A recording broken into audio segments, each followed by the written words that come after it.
Okay, greetings, brothers and sisters. Today is Tuesday, the 25th of November. I just got a big dose of depravity starting late last night, and then first thing when I woke up this morning. Three really weird things I'm going to show you that came in succession. Um, and, we'll get to that. Let's start here with Erica J. Kirk. So, Megyn Kelly has now put up three 14-minute videos of Erica J. Kirk. And I'm going to cover one each day.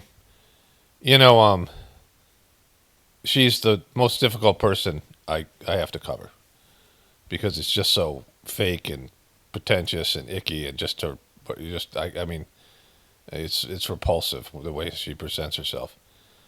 But it's not every day that I get to make fun of a fake grieving mourning widow. Like there's a limited opportunity where you can really actually make fun of a widow grieving fakely.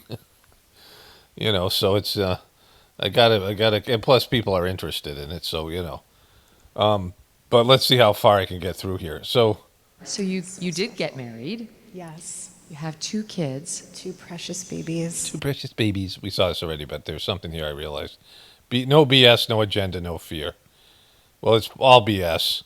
She's one of the most fearful persons. She's less so now, but when she was on Fox News, like you could tell she was just an anxiety-ridden person, and she certainly has an agenda. But I want to. I did. I always miss things. I mean, I think I see a lot of stuff, but if I watch something over and over again, I could find something new each time. So she says, And you told me this in private, but how many kids did you guys want to have? "You told me this in private, but I'm going to just drop it on you." That's a weird thing to say. Like, you told me this in private, but I didn't clear it with you, but but why would this be in private? Like, any chance she gets to feel sorry for herself, right? We wanted to have four. Okay, so we saw that part. So, Yeah. yeah, yeah. And I was praying to God that I was Okay, we saw this. Let's move forward. have a career. You can always, Always. we were really excited to just expand our family. You are so faithful. Whether you had any premonition. Okay, so saying one of the depravity thing involves a politician and, more importantly, a pastor of a megachurch. And so, I'm into weird shit, and it's the whole thing. I'll show you, and that's coming. And so, people say to me all the time, "How can you say you're spiritual, and then mock people or whatever things, swear, whatever bullshit ways that they have of calling me a fraud?" And I never said I was spiritual. I never once said I was spiritual or a person of faith or any of these things. Just because you see somebody as a pastor or a monk or a yogi or somebody, and they put on some fucking robes and they talk in a certain way, it's your relationship with God is personal. Your relationship with divinity within you, and so everybody has spiritual moments. Everyone has that moment where I shouldn't say that, but I think for the most part, people have something where they have a moment of grace, a moment of prayer. Like they lose a loved one and they're distraught, and they feel some connection to God, something, right? Some like pretty like legitimate, not pretty legitimate, but a real connection to God where they experience that for whatever their ability is, right? People have moments where they do godly work, where God comes through them, right? So those are that's what I'm talking about in terms of being spiritual. But you have those moments, and you have your moments of egoism, selfish thoughts, selfish deeds, like low level stuff, right? That's not from God. That egoism can be, ego isn't a bad thing. It can be, though. An ego can be a demon. And so, when people say, "Oh, you're such a faithful person," well, that's she's pretending to be. But what we've seen, like, you really can't judge somebody's internal connection to God, but we can see that she doesn't have the capacity to grieve legitimately. Her grieving is fake. And so, is her marriage fake? She talks a good game for Christians. She says all the right Christian stuff. But, the path of the connection to God comes through the heart. It's a loving connection. It's not a mental connection. There's people who really can mentally, if you ever see that movie Heretic, who can mentally, recite all the various religious texts, and they understand on a mental level whatever it is, religion.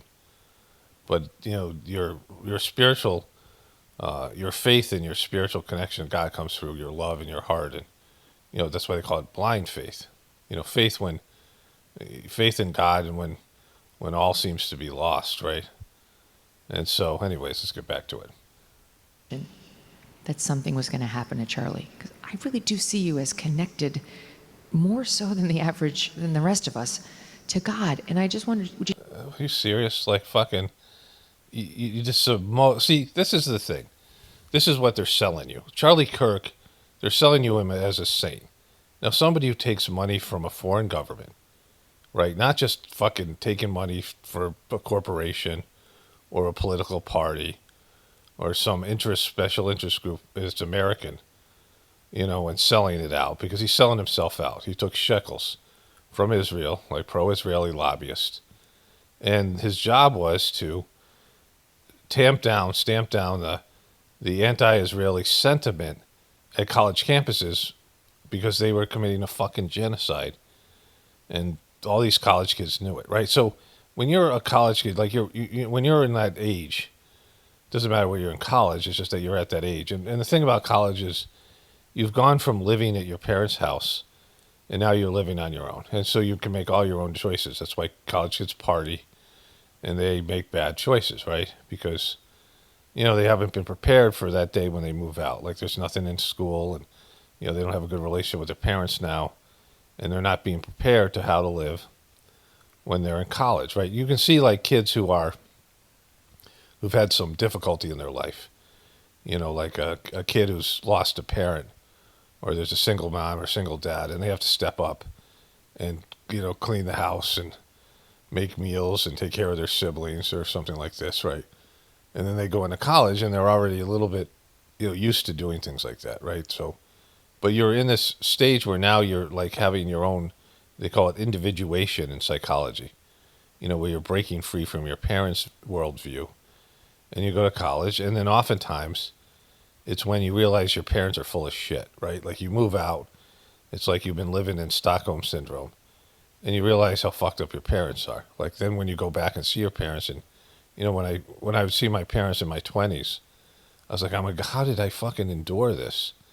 And my parents weren't like beating the shit out of me or even running me down. Like, I mean, they're kind of scared of me, but they were just fucking like dead inside. Like, they were these fucking zombies. And my mom was a spiritual person, like a legitimate spiritual person. But, my dad was like a little bit funny. My dad was, some of the humor I get. My dad was, for his people, for his group, my dad gave his retirement speech, and everyone was laughing.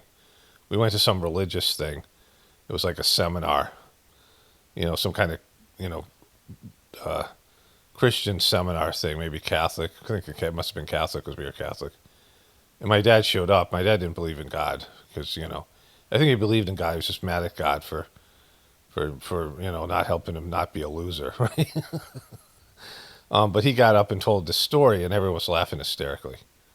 People say, oh, your dad's really funny. I'm like, yeah, my dad's fucking a creep. He's weird, But, so they had some things, right? But they were it was less suffocating. Whenever I went back in my 20s, I saw my parents were renting this house. I was telling my wife about this.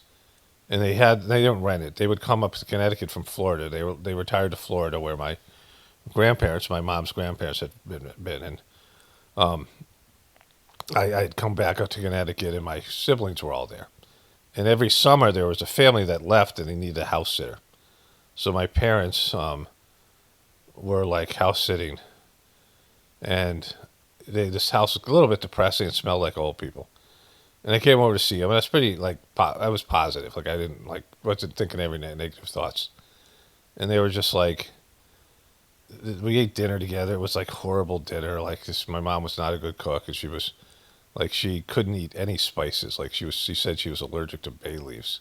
I'm like, I don't like. I put bay leaves in shit, and I'm like, do they even do anything? Like like you put bay leaves in soup, and like you're like, is that even fucking real? It's like not an herb that you can take. It's like it's subtle at best, right? My mom would go to a restaurant and order a plain piece of chicken with cooked in butter, and she just ate like a squirrel. She'd eat half of it or a quarter of it. Like she just and she had just a very fragile constitution. She was worried about salmonella, so she fucking everything she cooked was dry, right? Like so, she wasn't a good cook. And I didn't know that till I left. I was fine with it. I was like, yes, kid, I don't care. I was hungry. I ate whatever. But she made dinner, and there was these TV trays. And we sat in the living room, these TV trays on stands, and we watched this show, Dave, which is about some reporter in Florida. Parents had come up from Florida. And I'm like, we could, and there was a scene in the TV show sitcom. It was just, I was realizing how stupid TV was, and like, especially these sitcoms, you're having your moment where your consciousness is expanding. And I must have been like 24, 23, 24. And I said we could just, and there's a scene in the TV show where the family was sitting around eating dinner together and talking, have a conversation, talking about what's going on. Like we hadn't seen each other in like 2 years. And I'm like, we could turn the TV off and do this, right? And so this was my dad, my mom. I don't know if they had split up then. I think they had split up after that. Like my mom, whatever. So anyways, he came up. My brother was, he had just left his marriage. He had been agoraphobic. He was an ex-Vietnam vet, and he was like a serial womanizer. And he had these friends who were criminals. And like my parents went back to Florida, but they let him stay at this house, this South City. And the cops showed up, and the people that who gave that who had my parents sit there canceled their relationship. But anyways, young people, you're in that stage where you're waking up to, like the bullshit of your family life, and that's where you can get outraged when you find out something about your government or something about your society. And for these people, it was like we were complicit. These kids, we were complicit in a genocide, right? Like there's a genocide going on in Israel, and we're paying for it. And they start talking about it in these college campuses. And the Israeli lobby, which is very powerful, was trying to, change the freedom of speech laws in America, which is completely fucked. All these politicians are owned, they have to sign these pledges and shit. And they're very powerful in the political arena here. And these guys are all bought and sold. Trump is the most shackled up person. And that wasn't good enough, so they had to get some way to get access to these kids on campus. And so they created Charlie Kirk, who would go in there as whatever he was, a 30-something, 32-year-old fucking grown adult. And he would debate these college kids, telling them they're wrong about the genocide because he believed in the biblical rights of Israel to have that land. And those people should just be taken out and sent over to Egypt, the people in Palestine. They shouldn't even be there, the Gaza Strip. And he, took $100 million in shekels to promote a genocide. And there's a certain place of, I don't believe in hell the way that, Christians do, but there's a, special place in hell for somebody like that. That, not only was he betraying these, his audience, these kids, these impressionable kids, and these lost kids, a lot of these lost young men who have no future because of the liberal agenda. So they're, they see, well, all right, well, this guy's, these incels, these angry young men that are out there, like, Erika Kirk, that young man, these going after these angry dudes out there who are looking for, something more than what they're being offered. And he, would bully them, and he has an advantage. He's sitting on the stage, and as an adult, and and these kids aren't articulate enough, and they're not living in an adult world enough to see this guy as some shackled up piece of shit. But he's also betraying his religion because this is he's betraying he's a Judas. He's betraying his country because he's taking foreign money to influence the policies, the fucking parasitic policies and relationship between Israel and America. So he's a piece of shit. Like there's no doubt about it. And like I say that without I mean, everyone's a piece of shit to whatever extent. But that's, that's a commitment. That's a commitment. And so, and then to be called spiritual and then religious and like like he's a hero and get a holiday, it's completely fucked, right? And it's fake. And so you have a woman who can't really grieve authentically. And just, it's all fake, it's all performative. And, everybody fucking sees it. Like everybody, like, people like her husband, but they don't like her. She's got a handful of supporters and, people that, this kind of fake thing is, they don't know the difference. They don't, they can't feel things themselves. It's all pretentious. They pretend to be religious. They pretend to be caring and, these things. And they pretend to have a heart, or they do have a heart and they feel bad for her and they're just not, conscious enough to see through it. But it's a small group of people. And so to call her like she has some special connection to God, she's good at articulating biblical points, but she's horrible at expressing real human fucking emotion and love, right? Did you have any sort of a feeling?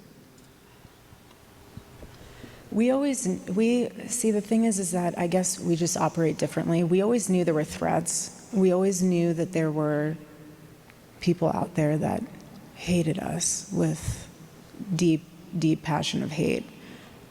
But it didn't scare us. Okay. Not you, because it's you now. But no one hated you. No one even fucking cared about her. I mean, how many people actually knew about her? I didn't even know about her husband. But like, it was him, right? It was Charlie. And, this has nothing to do with those people, right? Because there is a shit ton of hatred between the left and the right. A lot more people hated Marjorie Taylor Greene. If you ask the average liberal and Democrat, about their top 10 list of people they hated, most of them wouldn't even know who Charlie Kirk is, right? And if they did, it's because you guys were being marketed, or he was being marketed to them. But, he wasn't the top hated Democrat. I'm sorry, Republican. And he wasn't, whatever he was doing there. I mean, if there was a hatred, it was probably coming from people who were, anti-Israel, right? Because that was his big thing. Like the thing that was his most controversial, the things about other stuff was just typical Republican shit, right? But his pro-Israel agenda, which, was hurting him amongst his own people, his own audience. And so, if there's a suspect, if there is a motive, if you give somebody $100 million to shill for you, that person better fucking shill for you. Imagine giving that much money to somebody. This isn't a fucking friendship. Charlie Kirk was amazed at how quickly they turned on him and attacked him personally when he started to, go the other way on this issue, right? When he started to, have Dave Smith and Tucker Carlson, these guys on his show. And just it hinted like he was changing his mind on this, that he wasn't going 100% shill. And so this wasn't about anything but Israel. Like you can't, pretend Israel isn't the major factor here. Like, and they're trying to do this on their show. I covered this yesterday. And I read all the comments, and everyone's like, fuck you guys. You guys are frauds. Your show sucks. You'll stop using Charlie's name. He's looking down at you from heaven. But he wasn't because, even, days before he was killed, he was tweeting about, cutting ties with Israel and their money. And if they built your fucking thing and you've taken their gangster money, these are gangsters that, kill people and worse. They've, murdered, hundreds of thousands of Palestinian children, and Palestinian people think they'd have a problem killing some guy who they paid to do a job, and he fucking did the opposite job, right? So this is about them. That's where the real motive is. He was never afraid of that. Neither was I. Obviously, we protect our children. We don't show their faces on the internet, so you should be afraid of that. Like, you're saying we're never afraid of that. It's not fucking human. You should be afraid of that, right? Because, God will protect you. I mean, you're going to die. Like, that's part of your life. So your death is whatever God and your destiny, it's already kind of written in, right? And if your destiny is to take a bunch of shekels from Israel and then be killed by them, well, that's your destiny, right? But, he formed that relationship. Like he was, there was that thing with that other guy covered yesterday. I don't know. He's some military guy, whatever his name is. You guys know if you've seen my video. And the video just came out. They were showing a promo when he was interviewing Tucker Carlson.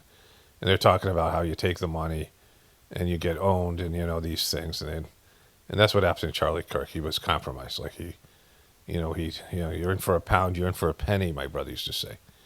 When you get like involved with the mafia or whatever it is, some, organized crime. And, and politicians and these things. You're in it, right? You're in these clubs. You're in these fucking demonic things, power clubs. And they have power and they can make you rich and they can make you famous. But you're owned then, like, by them. And they own your voice. And so, anybody who is speaking up about these issues, if you were really spiritual, you'd realize there's no fixing the system. If you're connected to God, it's clear. Like, just, you look around and fucking, it's crumbling right around you. And it's not worth fixing. Even if, you don't see it crumbling, you can see it's not worth fixing. And so you wouldn't put yourself and your family in jeopardy. I've said this all the time. I'm not doing this with like some kind of sense of, because it's silly. Like, it doesn't matter. That's why I have like a comedy channel and I don't take any of this stuff seriously. Because I know I can't fix it. There's nothing to fix it. I'm not fucking, I would never, you should never put your life in jeopardy because of this shitty system. Are you shitting me? Right? Like, is that like, why would you do that? You got, family at home. But he wanted to be famous and he took the shekels and he fucked himself, right? This is, like, he didn't do, Trump's a piece of shit, right? If you're a godly person, you would see Trump's a piece of shit right now. Megyn Kelly, they don't want to admit it. So she's not like, this fucking stupid. It's all performative. It's all fucking fake, right? You would realize that Trump is, at least on the Epstein thing, that you got duped. And like, so what did Charlie Kirk do? He, his major thing was to protect Israel. And then he was turning on that shit. He realized it was full of shit because his fans were demanding it. And you go like to my last video where these commenters are like just savaging these new guys because these guys are, the title of the video is something about young people in their relationship with Israel. And so he failed epically on that. Like, Charlie couldn't sustain his gaslighting these college kids, Republican ones. And they had TPUS gay chapter leaders, right? Guys who were running chapters of this, this fucked up organization.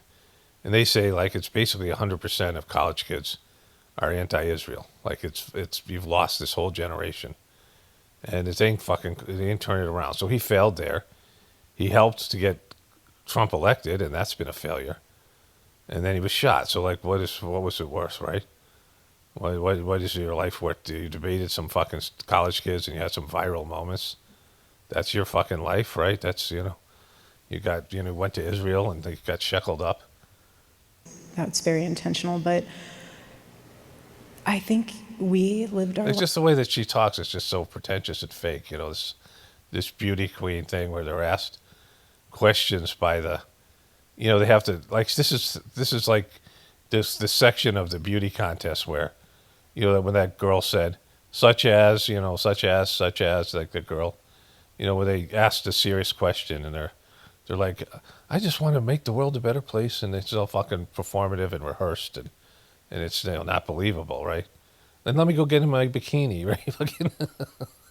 life in such a way where if that was our last day, it was our last day. Like, we always lived as if it was the last day. That's why Charlie's speeches were so good. They were so good because he knew any moment some guy could shoot him in the neck. Because he didn't know if that was going to be his last speech. And he was...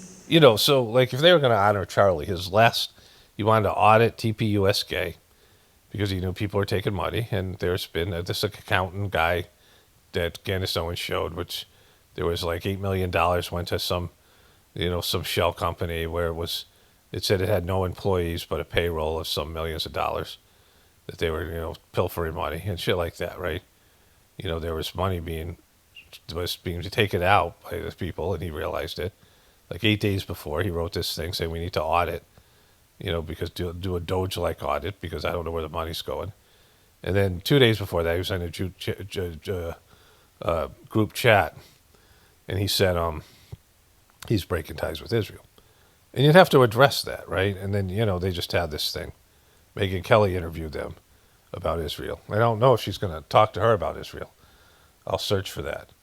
Because I can't get through, these things are just hard to get through. She's so fake. Like, everybody knows she's fake. That's like has a pulse that is conscious at any level.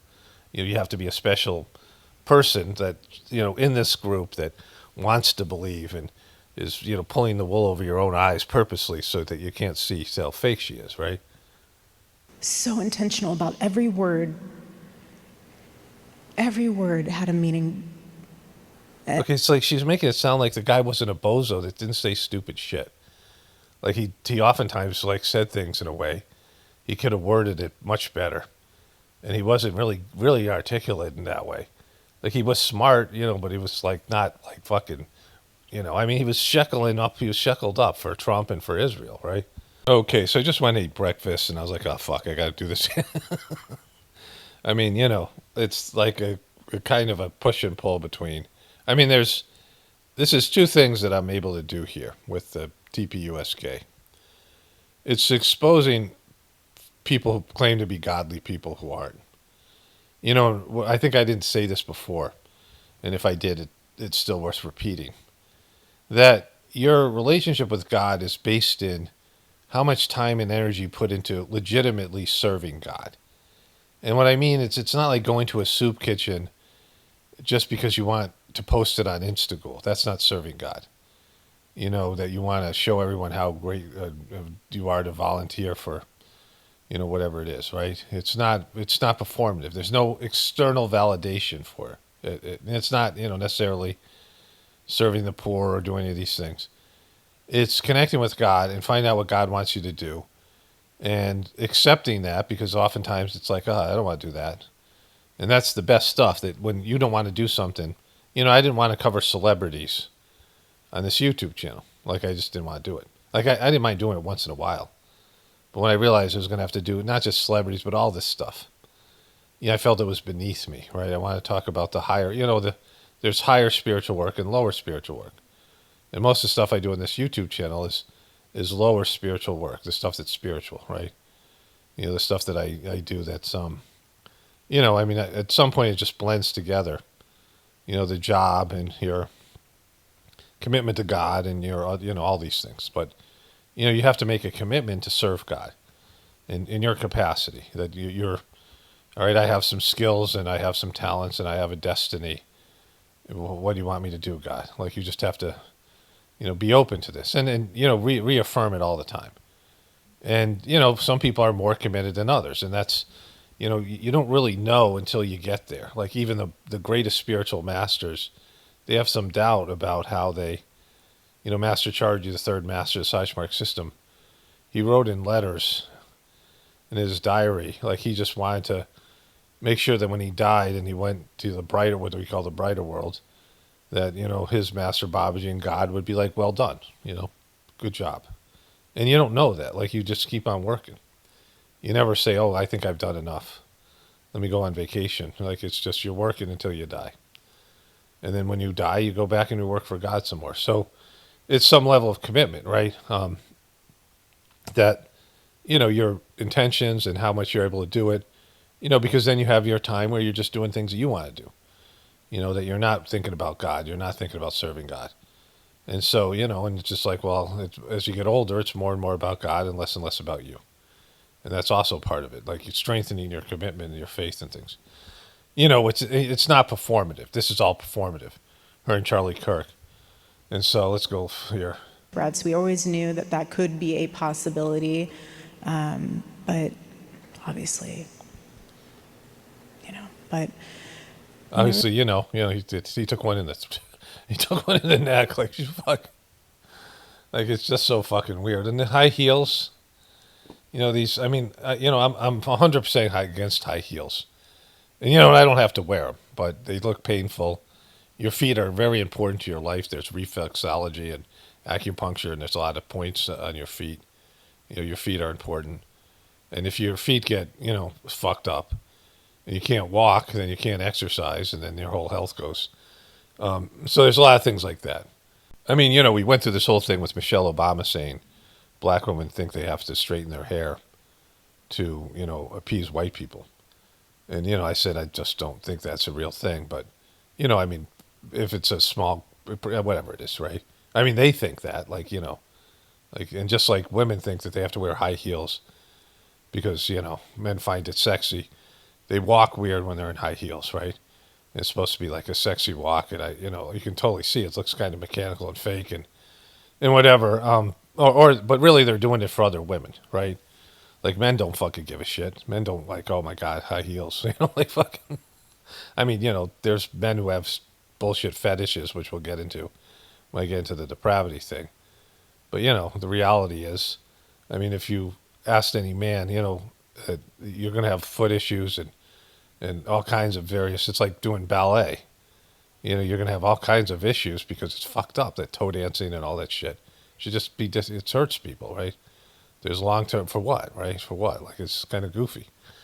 And so, when, like, spiritual women don't wear high heels. Like, it's about appearance.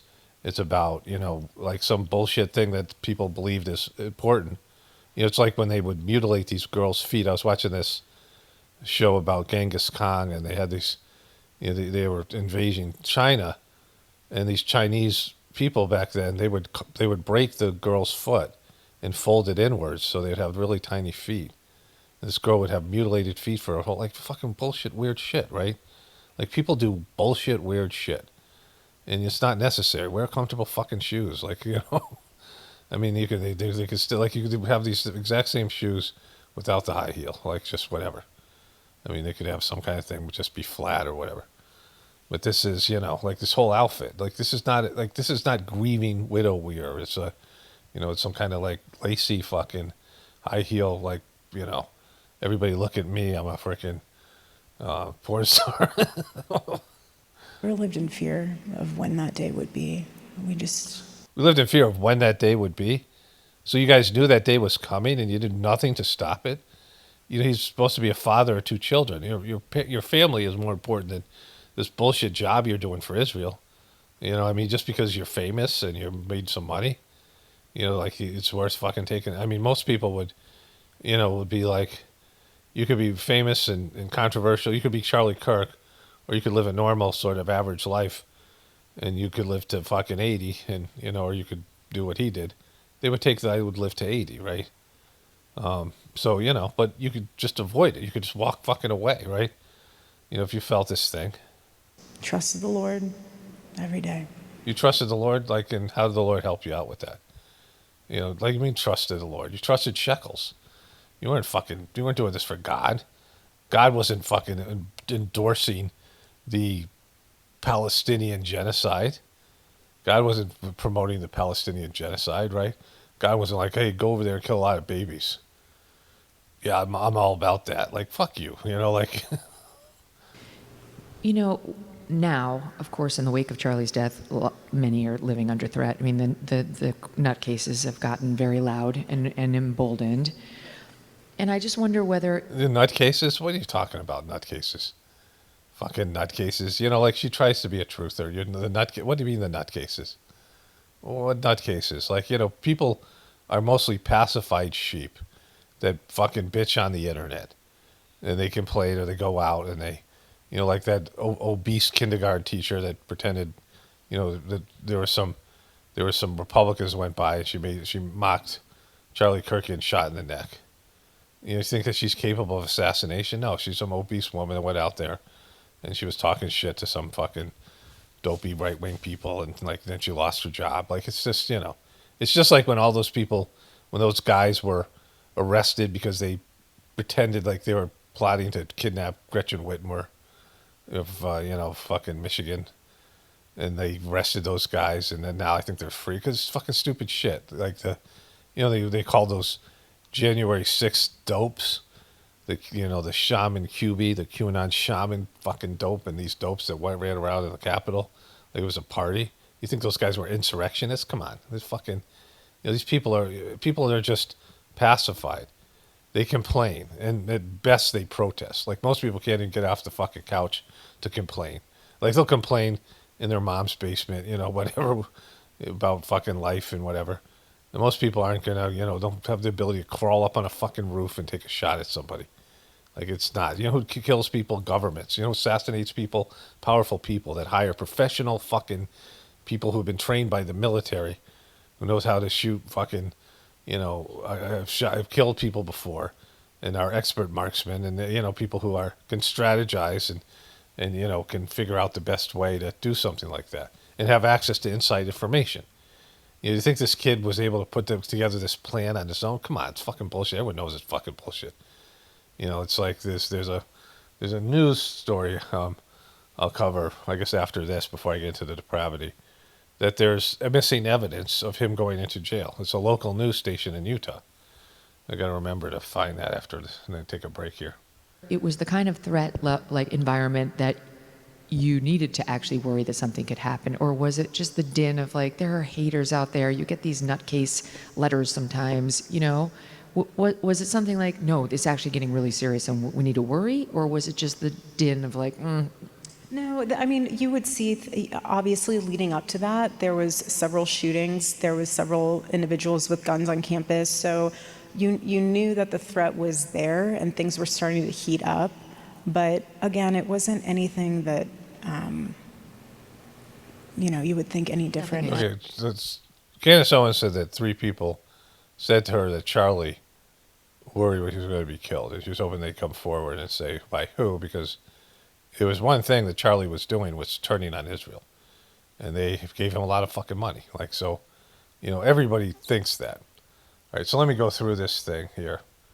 Megyn Kelly has, I'm going to go through the transcript and see if they, I just can't watch this whole thing. There's 2 other ones. I think I'm going to cover one each day because just whatever, but I don't know if I'll do that.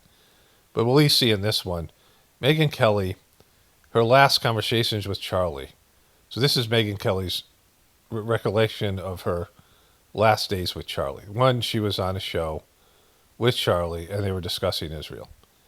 And then her last, before he was killed, her last going on stage, her and Tucker Carlson, he said to go for it about Israel. And they both knew his donors were Israeli donors, and that they might be pissed at him that he couldn't talk about it. He said this himself, but he wanted them to talk about it. So they're, and they have confirmed things that Candace Owens has said.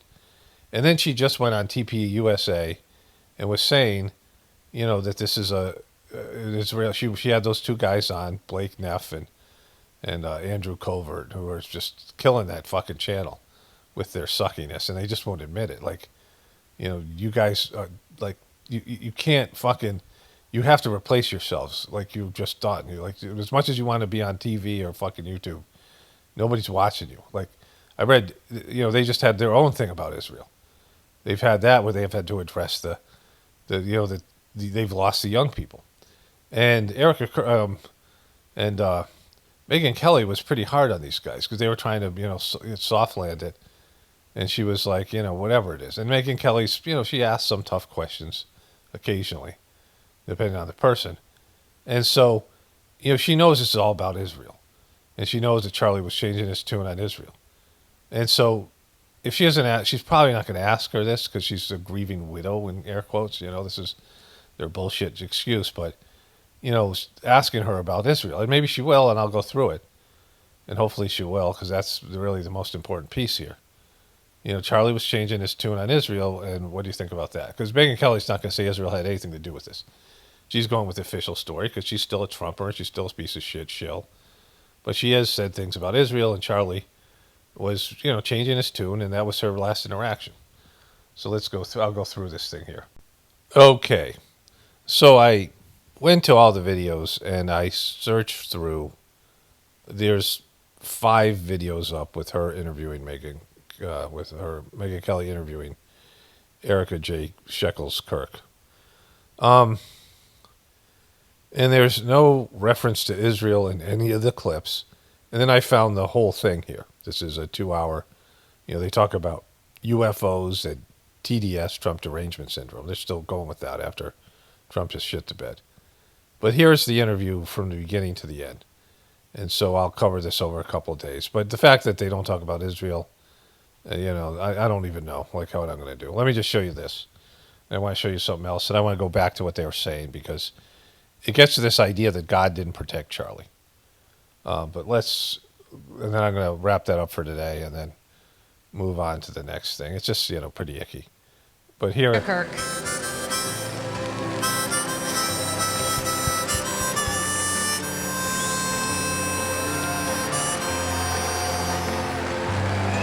She comes out to these sparklers. This is Charlie's thing. They did his funeral. Like, it's a celebratory thing. It has nothing to do with God or the right wing. She's got this book that's Charlie's book. You spoke the truth. Oh, my God. This whole bullshit thing. And then, You gathered the youth. like, you're trying to touch the back of her head. You showed the proof. I love you. And she said something, I love you. I love you. Don't fuck me. I'm a grieving widow. Raise the light. What's that? It's weird shit, Stop it. Like, you're making it gross. There's a black and white thing here and the whole Freemasonic bullshit. And now it's all wrong. How could you be gone? How Oh, my God. do we stay strong? It's been way What's this song? So she's got these pants that are like fucking hooker pants. too long. We have. Okay, so we'll come back to this tomorrow. We'll start from here and I'll go through some of this stuff. So we'll go back to where we were in that one clip and I'll, see that through because there's more to that that's interesting. I don't know if interesting is the right word. Relevant. And this is also relevant. Notifications only. There's a lot of these things. I don't know if I read this, but there's a guy, I think I read the comment, person who was, a marksman, someone who knows a lot about these weapons. And there's no way that a 30-06 didn't obliterate Charlie Kirk's face and the whole thing. I mean, the impact of these things is brutal. It wouldn't have been what you saw. So the gun is like, anybody who knows anything about it knows that the 30-06 was not used. His grandfather's rifle, that's all weird. That it's hard to carry a rifle up a roof and smuggle it into a campus area. You're walking through the campus with a rifle, like a bag that would hold the rifle, and they said that he put it together on the roof, but he had just a screwdriver. There's all this fucking shit about it. Like the rifle people are like, no, there's no way. So that's thrown out. Now they don't have the video. This guy said he has a story, but they don't have the video to back up that story. Because this guy's a patsy. We know it, right? And they're going to get into it. They're going to talk about the shooter. She's going to ask him about that young man at some point. One of these clips, I'm probably going to cover that tomorrow. Maybe I'll see if I can get that today, depending on, if it's in this clip that I have, then I'll cover it today. But either way, we know that there's just holes in the story. And so you can't be forgiving some guy who hasn't been tried yet. And the real, and most people who are TPUS gay people, who are fans of Charlie's, and then everyone else who thinks that it was a plot. And if it was a plot, then Israel was just smack dab in the middle of it. And, and Megyn Kelly would know that. And given that she, everything that she was talking to Charlie Kirk about was Israel, and they don't mention Israel once in the whole fucking 2-hour-long thing. And there's people, she takes questions from people in the audience, and they don't mention Israel. And there's a comment section, unless I didn't see, I think there's a comment section to these videos, and nobody in the comment section is mentioning Israel, right? Like, that's pretty fucked, because when I search for it, it pulls it up in comments. And so, just bizarre, right? This whole thing's bizarre. Okay, this thing about the shooter is not covered in the clip I'm showing you today. So I just want to show you this thing. I'll go back to the other thing tomorrow. I'll show you one more thing from this. This is the longer version. But since I just showed you that clip about, this local news is like, you guys are destroying videotape, that's evidence? Like, what the fuck, right? That supports your story. And there's just all these holes, so this happened here. You mentioned in your remarks at Charlie's funeral that, you pointed out... It was not a funeral, right? That fucking thing that they had was not a funeral, right? That thing that Trump paid for allegedly, or is it that big stadium thing? That gaudy, weird fucking shit that they had with all these famous Republican people speaking and Trump and this stuff. That was not a funeral. Like, they need to have a private funeral for the family. I mean, his family, had maybe not into this, his parents or whatever, and they have to have a burial and wake or whatever other things they have. The irony that the accused shooter is exactly the kind of person who Charlie meant to help.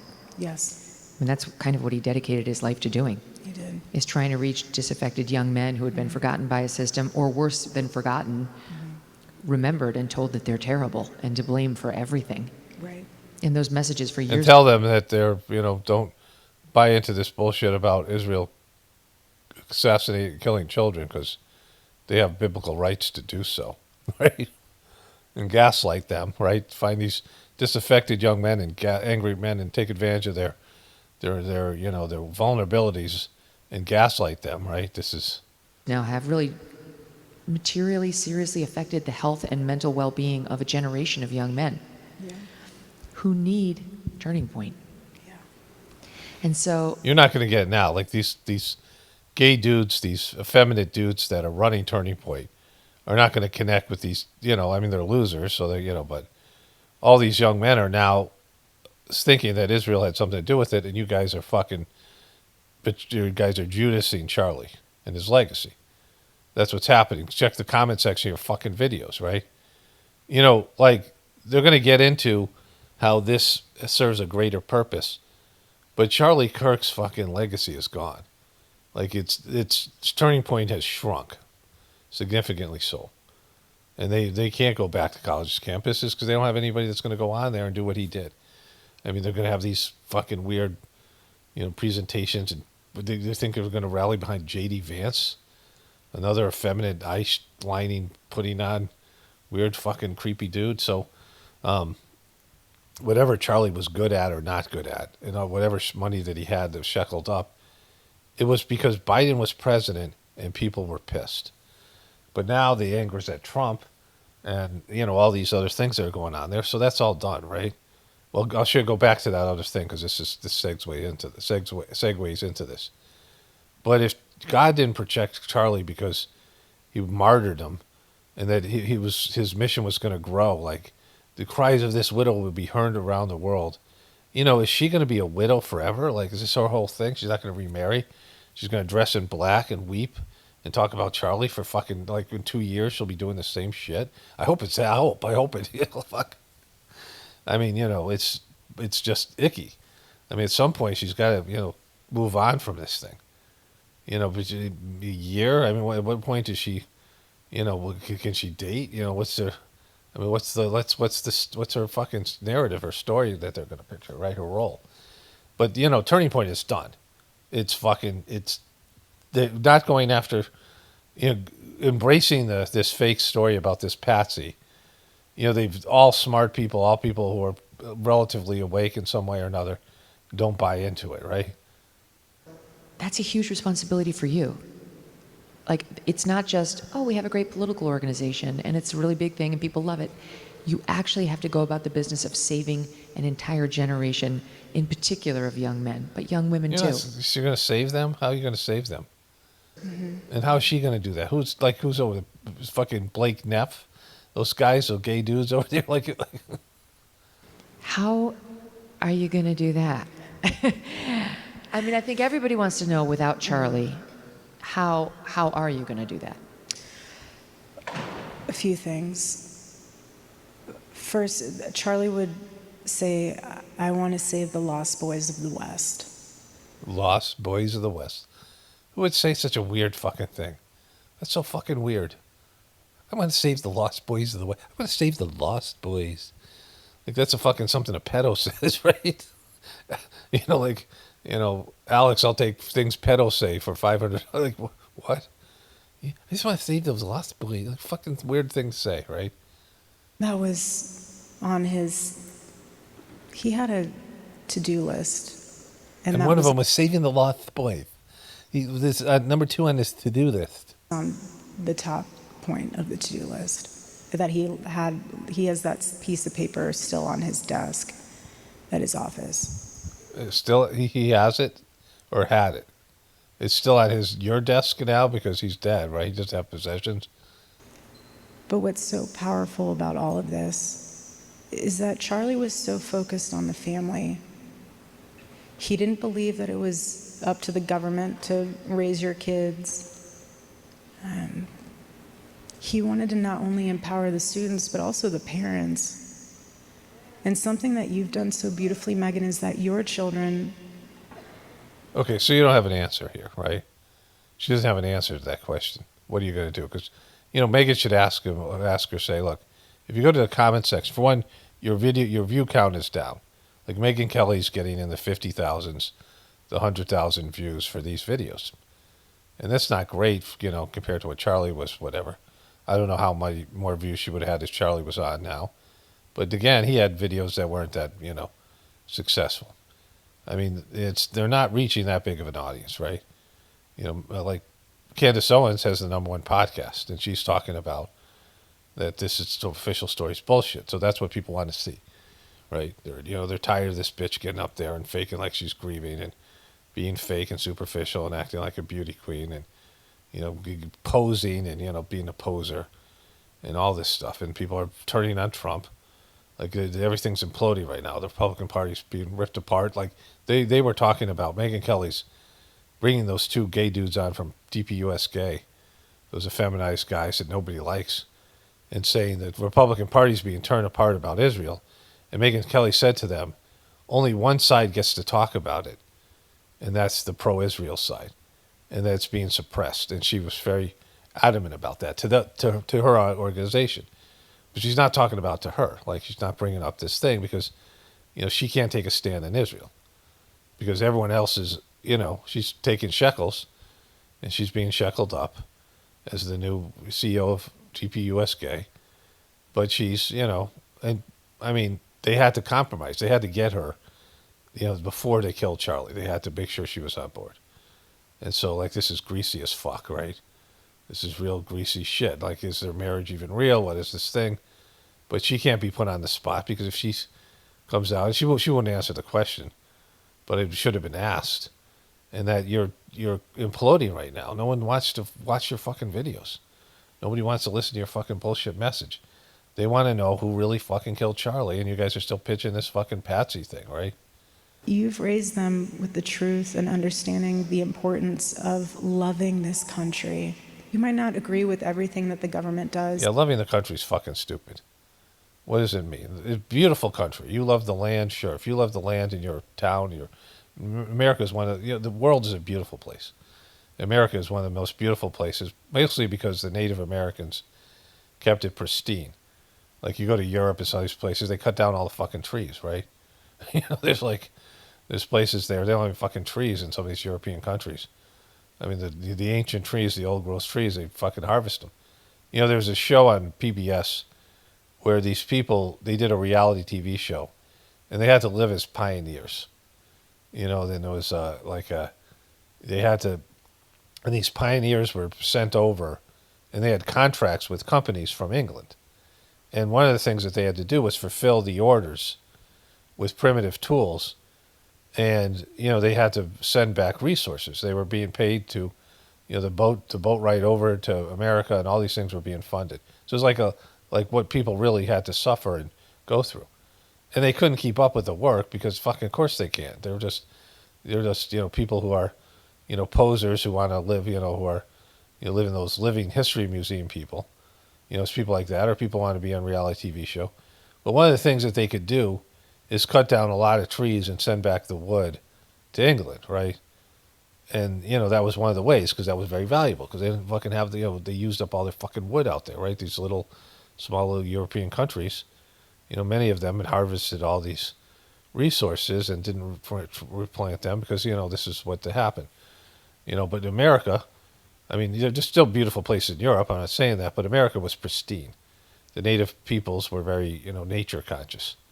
It's a beautiful country, but like what? The government, the fucking Constitution? You don't love your country. That's a bullshit thing. Because, like I always say, you love God, and when you work for God, eventually, God and you're a patriot. You can't be a patriot and a divine and a spiritual person at the same time. And Charlie was more about the country than he was about God. Certainly, I mean, he was about his religion. But, people think about religion and patriotism, these right-wing people, but they're not really godly people, and they're not true patriots because, they've backed a piece of shit guy who's ripping the country apart. They don't even fucking know it. They don't know how bad they've been duped, right? That's life. It's the government. But you still love this country. You still love it. You And still love so it. your babies even started turning You're babies. A girl and a boy. You babies. They're babies. chapters. But it's also because you as a parent saw how important that was. And I think that's what's so special about Turning Point USA is that when we have these events, especially America Fest, it is so family oriented. We're not out there trying to raise your kid. We're trying to reaffirm what you've been telling them this whole time. Yeah, it doesn't fucking work. If you realize that kids don't listen to their fucking parents, all those fucking left-wing rats, those left-wing ingrates that informed on their parents who were at January 6th. There's all these kids who were liberals who were like saw their mom and dad and started to identify them and go to the government and say, hey, that was my mom and dad that was breaking into the Capitol. Like fucking kids almost always bail on their parents' beliefs, especially now. I mean, you could just almost count on it. Like there's a thing in America where, I realized this. I was reading an article, and when I was a younger person, everyone had to wear Levi's pants in high school, Levi's jeans. And I saw that they were going bankrupt. And I'm like, how can that be? They were so popular, nationwide when I was, back in the 80s. And, so this is probably 2000 or something. So, 20, 30 years later in the 2000s. And in the article, it said, like I'm in a dentist's office looking at this article. And the article said that the jeans fell out of favor when young people looked at them as like, yeah, those are the jeans my parents wore, right? Because the young kids don't like to be like their parents. In America specifically, they reject their parents' beliefs. Not all, there's some good families out there that, the kids grow up wanting to be like their parents, and, the parents are, but most kids don't, that separation. Remember the Seinfeld show having that separation gap, that the buffer. The parents are in Florida and they're in New York, right? This kind of thing. Anyways, like she doesn't have an answer because her, their TPUSK has imploded. So let's go to this other thing because this ties into that. This is more than I want to cover. She's just so hard to watch, but this all ties in. I want to wrap this one up here, and then tomorrow I'll go back in. Cute. No. I know that the morning he died, he went back into your room. He had slept in your daughter's room because he got up in the middle of the night and she got up in the middle of the night. There was a switcheroo. Snacks. We've all been there. Yeah. But he came What? There was a switcheroo. So that whole thing's weird, right? You mean she's in a crib? She's a 3-year-old kid. She's sleeping in a bed. What is the... came back into your room and he got his necklace and he got his wedding ring, right? morning. And his necklace had a cross on it and it had St. Michael's medal. Yeah, I wear it every day. It's right here. Wow. Because it's good fucking luck. It gives a random furry loving sniper a target. Like what the fuck? Oh, it's so beautiful. Yeah. Yeah, so beautiful. And Erika, So beautiful. help me understand. I genuinely don't understand. I've asked Frank Turek this. I've asked everyone I can ask this question. I don't understand how you can be wearing your cross and your St. Michael's medal and be shot to death. I feel, as Charlie felt, that's armor. We wear that to protect us, and we believe God will protect us. How have you squared that?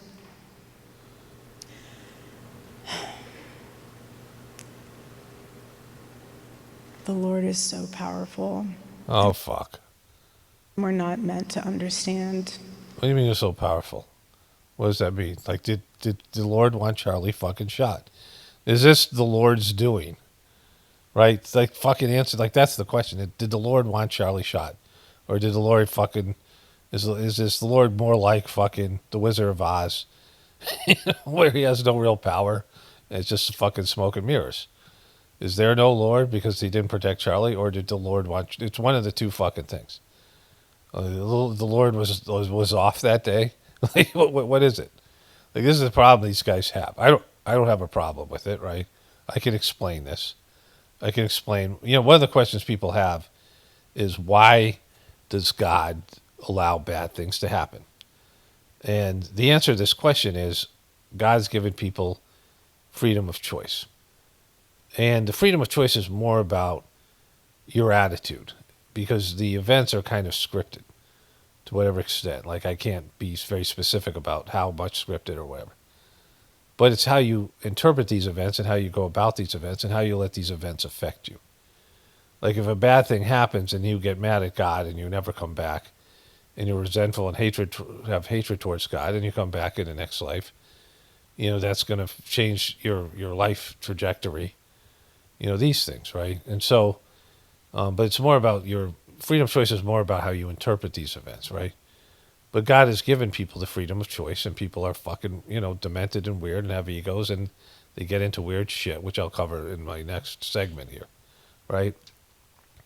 So because of that, we have the world we have. Now, if God didn't give you freedom of choice, then there'd be no bad things, or at least you would not interpret them as bad things because they would be whatever God, whatever happened was from God, right? So, and it is from God. Like everything happens, and there's consequences, and there's for your choices and your attitudes. There's things that happen, right? But in this situation, God isn't forcing you to be a good person. God isn't forcing you to be godly, and you can see it in the fucking Old Testament, where they're constantly having God is the thing that they call God in the Old Testament, the demon, is constantly saying stop fucking doing idol worship, stop doing these other people are disobedient, right? The guy Moses comes down and everyone's like, hey, Moses talks to God, and Moses goes, yeah, here you guys, and they're like, oh, fuck you, Moses. He starts telling you what God said, right? And that's just and that's bullshit stuff in the Old Testament. I can say real godly people come down like Jesus and all these other higher developed souls, Krishna and Buddha, and ones that you don't even know, all the saints that come down, all the spiritual people, and they attempt to tell people about what the ways of God and how you have to behave when you're a spiritual person. And the majority of people say, fuck you, that's too hard, I'm not doing that. I'm going to indulge in my shit, right? And so those are the reasons why you see the world being the way it is. The path, the divine path is within all of us, and we can follow it, and we choose not to. It's a fucking battle to follow the divine path, even for people who have spiritual tendencies. All of us struggle with it. And so that's the answer. And so you're going to die anyway. Your death means nothing. Like your death is your death. It's whatever it happens. It's you can die tomorrow. You can die 20 years from whatever it is. When that happens, it happens, and it's going to happen. Like there's no eternal life because you're a soul trapped in a body, and there's a limited time that you can be here, and it's there's longer lives, and I've talked about people living their thousands of years, and that's the case. Different people that don't exist now, but we have a life of about 70, 80 years. There's insects that have a life for one day. They live for one day. They have a 24-hour life, right?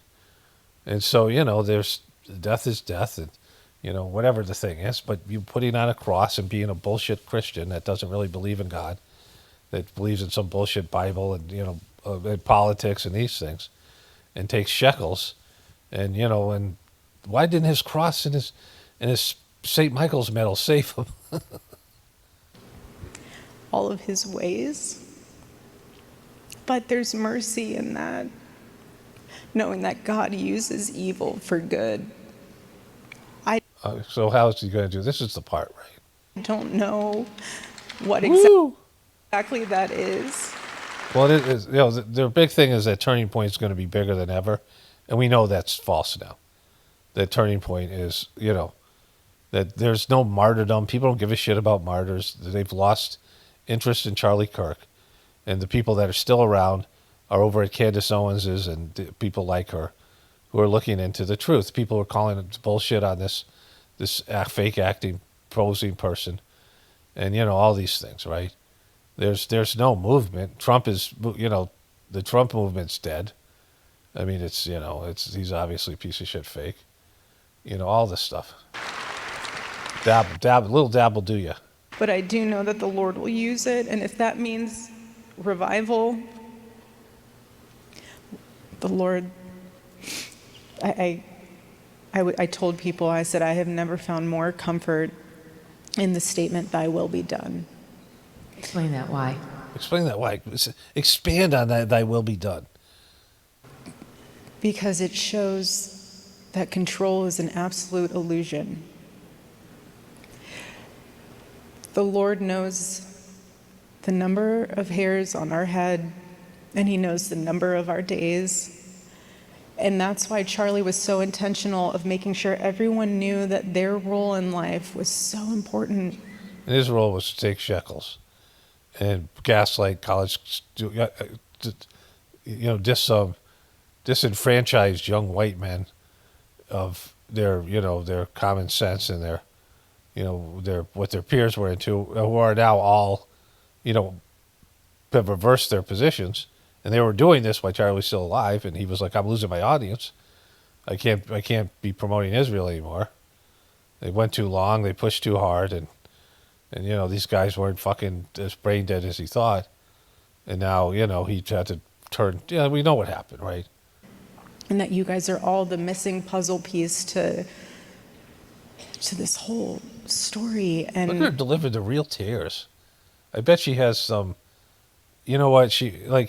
why isn't she wiping her tears now on her face? Why does she dab the corner of her eyes? There must be something on the people have thought about this. This is my idea. People have left comments about this. She must have something on because if she's trying to get rid of her tears because she doesn't want to smear her makeup, then, but then here the tears are running down her face. The thing has, something in it that causes her to have tears. we used to explain it when we would have dinner sometimes about She's how got when you look at a look, she's got tears and snot running down her fucking face here. tapestry, It on looks one like face. side you see all of these hanging threads, and it doesn't make any sense. They're all different colored threads all over the place. She just gave the finger again. She does this all the time. Oh. But when you turn that tapestry around, Oh, yeah, that's one more. sense. They're all different colored threads all over the place. Boom. She just slashed the finger at you. Do you see it?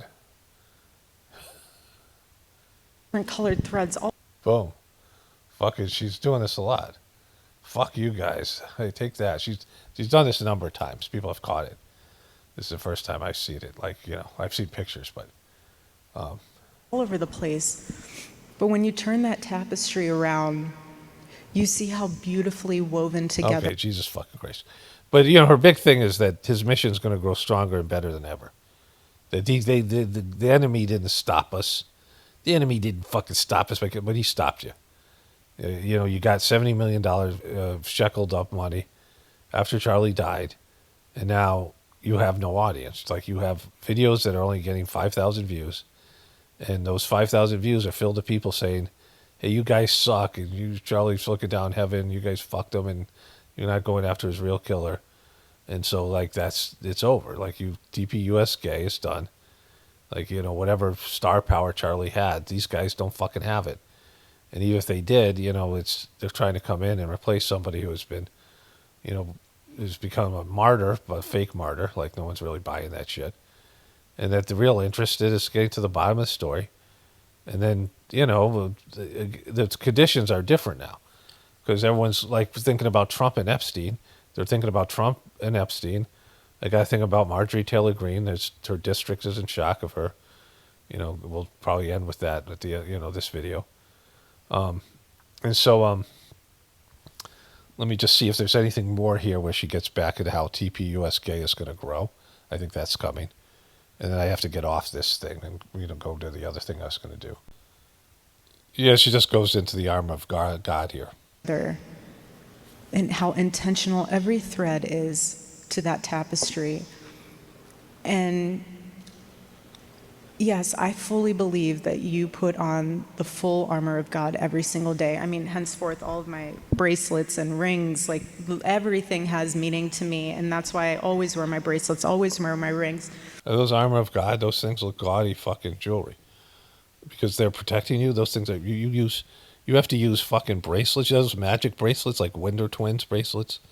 Are there some kind of bracelets that There's some superhero. There's the Wonder Twins, and there's some superhero that had magic bracelets. Of course, Wonder Woman, she had some kind of bracelet she black bullets with, but some other people had powerful bracelets, right? Is that where you get your gaudy fucking rings with a G on it? That people say is from Freemasonic. There's a Freemasonic G. Is that where it is? Is that where your power comes? You got the power? Like if Charlie wore these fucking bracelets, he would have been shot in the neck. What the fuck are you talking about? Always wear my necklaces, and it's one of those things where we will never understand. Okay, so God is love. Like it's the power of love that can like, and Harry Potter sucks, but like this idea that the mother protected Harry Potter with a bubble of love, that's like a real thing. The God energy, like God consciousness. You don't need anything. You don't need ayahuasca. You don't need fucking bracelets. You don't need a cross. You don't need a church. You need your internal connection to God. You got to connect with God internally. And God will tell you what to do and help you process your death, like as you move forward. It's, people who are connected to God, they have a much easier death because it comes in a way that's, I don't want to say it's less painful because it can be painful. The problem is the problem with Christianity is they have a crucifix problem. And Jesus prayed to die because he gave up on the fucking people he was working with. Like that's something I know 100% is true. Like anything I say here, I don't expect people to buy it or believe it.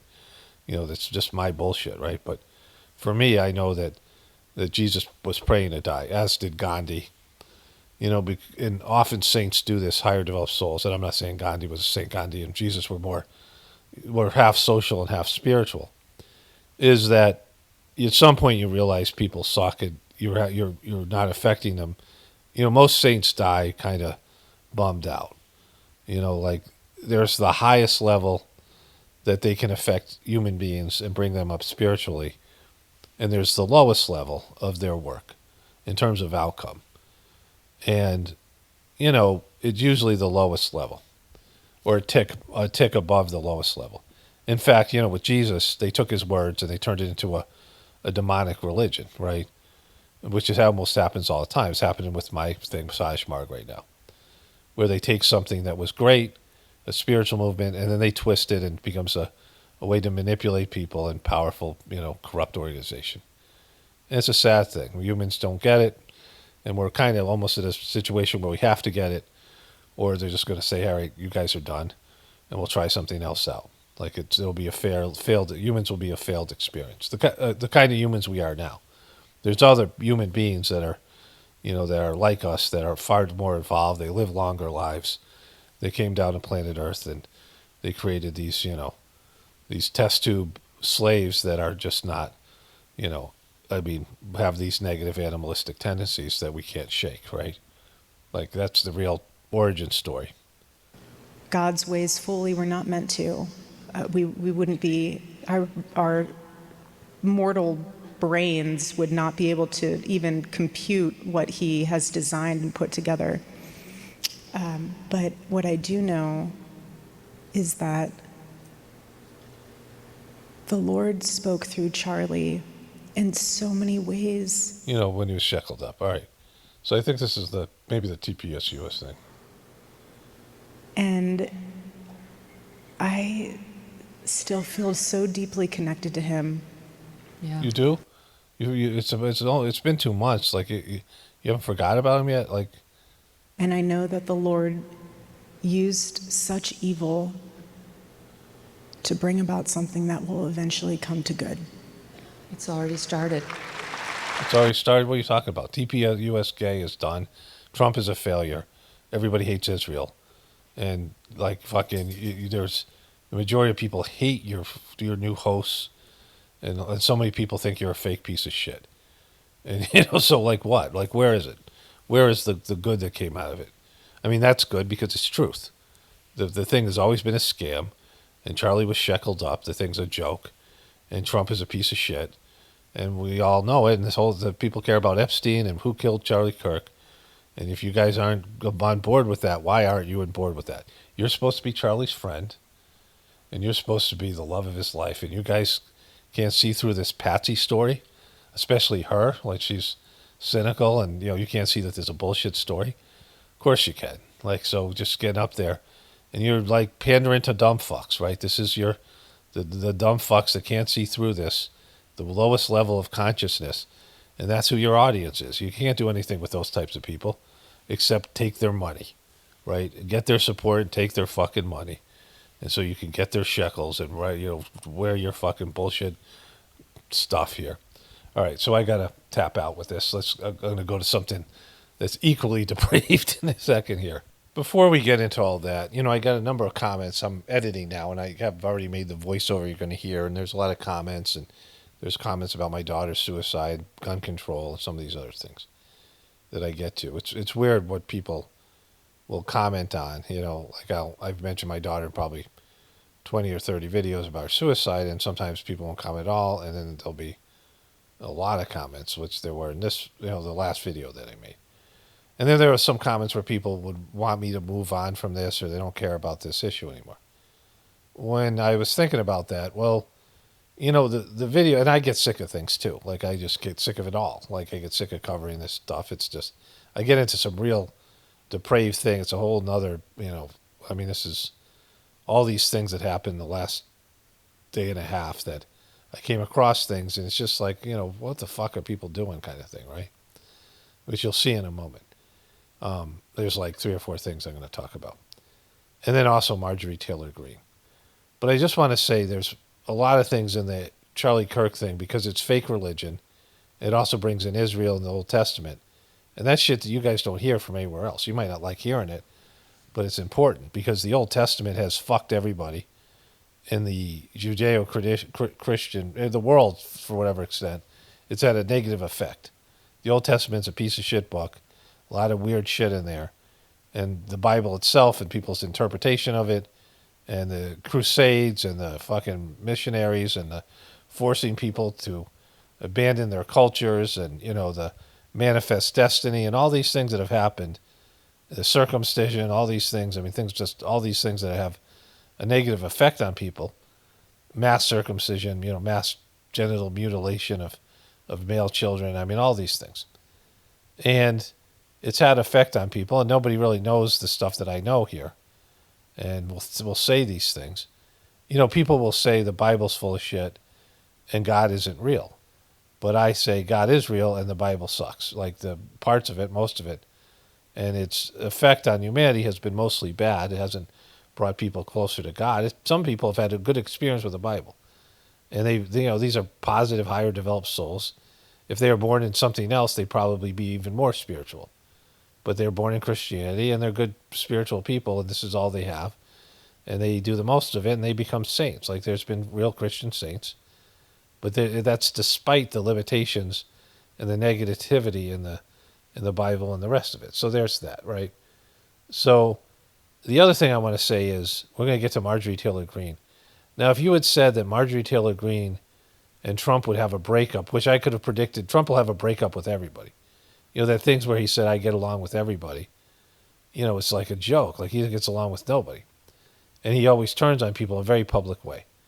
But if you said that Trump was going to call Marjorie Taylor Greene a traitor after breaking up with Elon Musk for a bit, right, some of these other things, all these things that have happened, Charlie Kirk would be assassinated, all these things, that his wife would be not believable at all and would go on a 2-month grieving tour, right?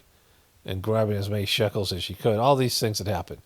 And then American youth would turn on Israel and wake up to the fact that there's a parasitic relationship. These are big things. And you'd think the system would crack already. You'd think that the system, and people would lose faith in Trump, that Trump would be blocking the Epstein files from being released. Like, just think about, like, last year at this time, Trump had just won the election. He wasn't even president again. He hasn't been president for a full year. And think about all the shit that's gone down. That we bombed Iran, right? That Trump wanted to annex Greenland. He changed the fucking Gulf of Mexico to the Gulf of America. The relationships that have happened, that he's rolled out military, wants to put military on the streets. And Americans are still, Trumpers are still going along with it, like these things. these are big things, and nothing's happening. Like nothing's happening for them, and so it's something to think about, right? All of it. Anyways, let's get into the rest of the stuff here. But these things are important. Like even if there's hidden information that comes out because you start questioning everything, right? Like you should be questioning. People don't want to question their religions, and they really don't want to question their political party if they're Republican.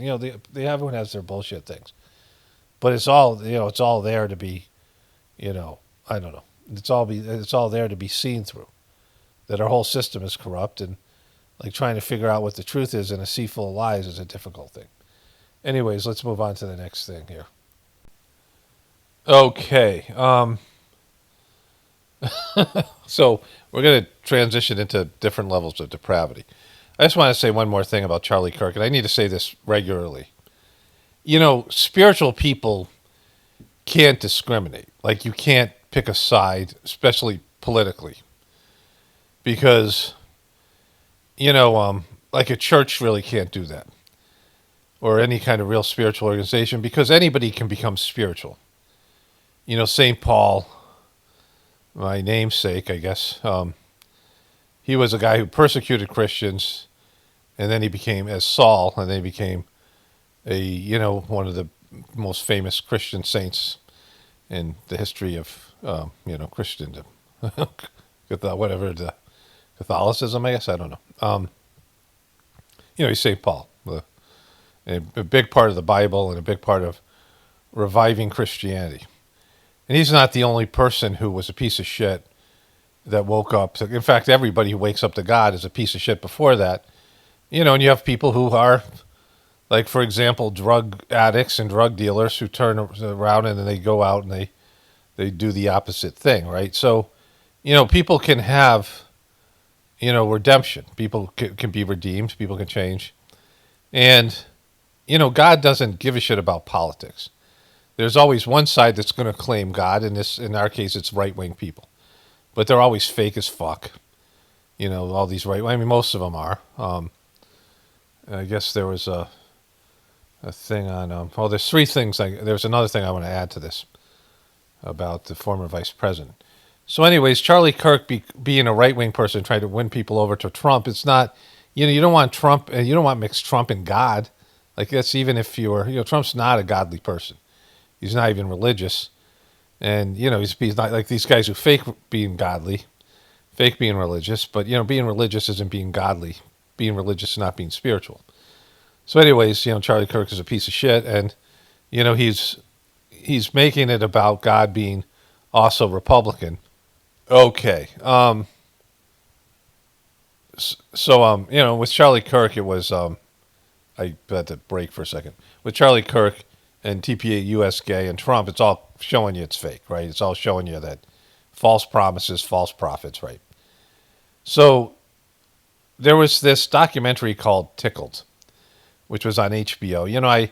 I tape everything and I watch almost nothing. My wife and I will watch things together. And, she'll sometimes fall asleep. Sometimes I fall asleep. She sleeps maybe more than I do. And then I'll watch sports and maybe I'll watch a show, something that she's not going to be interested in. And so, I look at things and seeing if it's something that we'd like to watch together or it was just something that I'd be interested in or it's just not worth watching, right? So I was watching sports last night and I had taped this thing. I told my wife about it. And I saw it, I saw it there. And I was like, I'll double back around. It was the thing that made it interesting was they said that there was a tickle competition. And I'm like, how could that be? This got to be something weird. And there's things that I watched that I'm going to cover here, right? That I think might be interest for the audience. Almost anything I watch, I might talk about, so you never know. But I was watching Monday Night Football. It was San Francisco against Carolina. And the game was San Francisco was obviously going to win. There was back-to-back possessions of interceptions, like 4 and 5 in a row. Like the game was horrible from an offensive standpoint. And I really wasn't interested in the game. And so I was watching some basketball, and I said, all right, let me take a look at this documentary. The game was kind of a blowout. Golden State was beating Utah, whatever it was, and so I started watching this thing, and so there's this reporter here, this guy, and he's from he's Norwegian, I believe. He's from some Western European country. That's let's call it Norway, because who gives a shit, right? And it started off showing his work, and he covers weird stories. He had an interview with Justin Bieber when he was a kid, and then some of these other things. He covers kind of comical things, right? Comic stories. And he came across this competition for tickling, and he thought it'd be funny and weird. And they showed some videos of it, and it's obviously gay as shit, right? And so what they do is they handcuff some guy to a bed, like here. They handcuff him to a bed, and they get on top of him. So they want young athletes. They want, and it didn't. I don't think it specified men, but they only picked men. Yeah, not young men. These are like 20-year-old college kids, and they offer them $1,500 to participate in a tickling competition, and they offer them like a 2 nights free stay in a hotel, I think in Vegas. And I looked at it, I'm like, oh, this is gay as shit. And I'm like, well, I'll just fast forward through the thing. Because it just, this is all you had to need. This is not a real competition. Some rich person or some people were paying straight dudes, mostly athletes, to tickle each other and giving them money for it. And then who knows what they were doing and posting this on the internet. And so, does this not look gay or what? So the guy who's the reporter, this guy, he thinks this is some kind of funny gay thing, and he's gay. It turns out he's gay, which I don't think they tell you in the beginning. And again, I'm fast forwarding through the thing, and so then I fast forward, and there was this part where he's trying to interview them, and I had to go back because I knew this was going to be funny and interesting, and he gets a letter from the woman who runs this thing, but she's not really a woman, which of course she's not. And she's like, we've researched you and you're living with another man and you're a gay dude. And we don't want gay people being a part of this serious tickling competition. Right? They don't want gay guys being a part of this. So we don't think it's appropriate for you to come here and do a story. So when that happened, this is like, so when that happened, look at this thing, right? And so when that happened, he said, all right, let's make this into a documentary. And he goes and confronts this guy who's supposedly some billionaire that's funding this thing. And I just kind of fast forward it. There's a woman that got involved who's and it was almost like halfway through. And I knew my wife would be interested in this. So I was like, all right, we can watch this together because it's, there's lots of funny parts to it. But there was a part where the guy who's funding it, he's pretending to be a woman, and there's one other thing I saw. There was a kid who got roped into this thing, and he was a football player, and he was trying to maybe make it in the NFL. It wasn't clear. And maybe he played in college, and he needed the money, and he heard about it, and he showed up, and he realized it was all dudes, and he was uncomfortable with it, but he went through with it anyway for the money. And then he went to try out for a football team, and he started searching his name, and he found that this video with his name being associated with it was on the internet. And it really was affecting him in various ways, like having, if he was going to be able to make it on a football team, and he had this tickling video out. So he complained to YouTube, and YouTube took the video down. And he received a threatening letter from this woman who's really this guy. And this guy posted all this stuff about him, saying that he was a pedophile and all these things, and he wasn't able to make these various football teams because of it. This guy just kind of wrecked his life and threatened him with all this shit, right? So eventually this woman gets involved, and it seems like the guy running this competition, see if there's a picture of him, maybe a principal, this guy right here, who's posing as a billionaire. Again, I don't have all, I just skipped through it. Like and I'll know more about it if my wife and I watch it in the next couple of weeks or something. But he's a principal of a high school, and he's paying all these. These guys have this tickling fetish. They interview one guy who has a tickling fetish or watching people get tickled. Like it's a thing, because people are fucking weird as fuck, right? Like just you can't, if there's some weird, this is the kid that's a football player, and so it's fucked up, right? And so the next thing happened here. There's a part I'm leaving out because I forgot about it, which I'll show you at the end. It has to do with Mike Pence. But I was eager to tell my wife about this thing, right? Because it's funny and whatever. And she had gone to sleep, so I was going to tell her first thing in the morning, and she got up before I did, and she sent me this, and I opened my phone or my email, and there was this, and it said her caption, my wife's caption. It always happens in the churches, and so I watched this thing here. I need to tell you a horrific story that is going to get squashed by the algorithm. I'm not kidding. Every person I talked to this weekend, once I found this out, I asked if they knew. I'm talking friends, family, strangers I was seated next to at a restaurant, and not a single person had heard this because our local news isn't talking about it. This is 24-year-old Jonathan Peternell from here in the Indianapolis area. And last month, in October of 2025, Jonathan was arrested and faces multiple felony charges for possession of C-SPAN.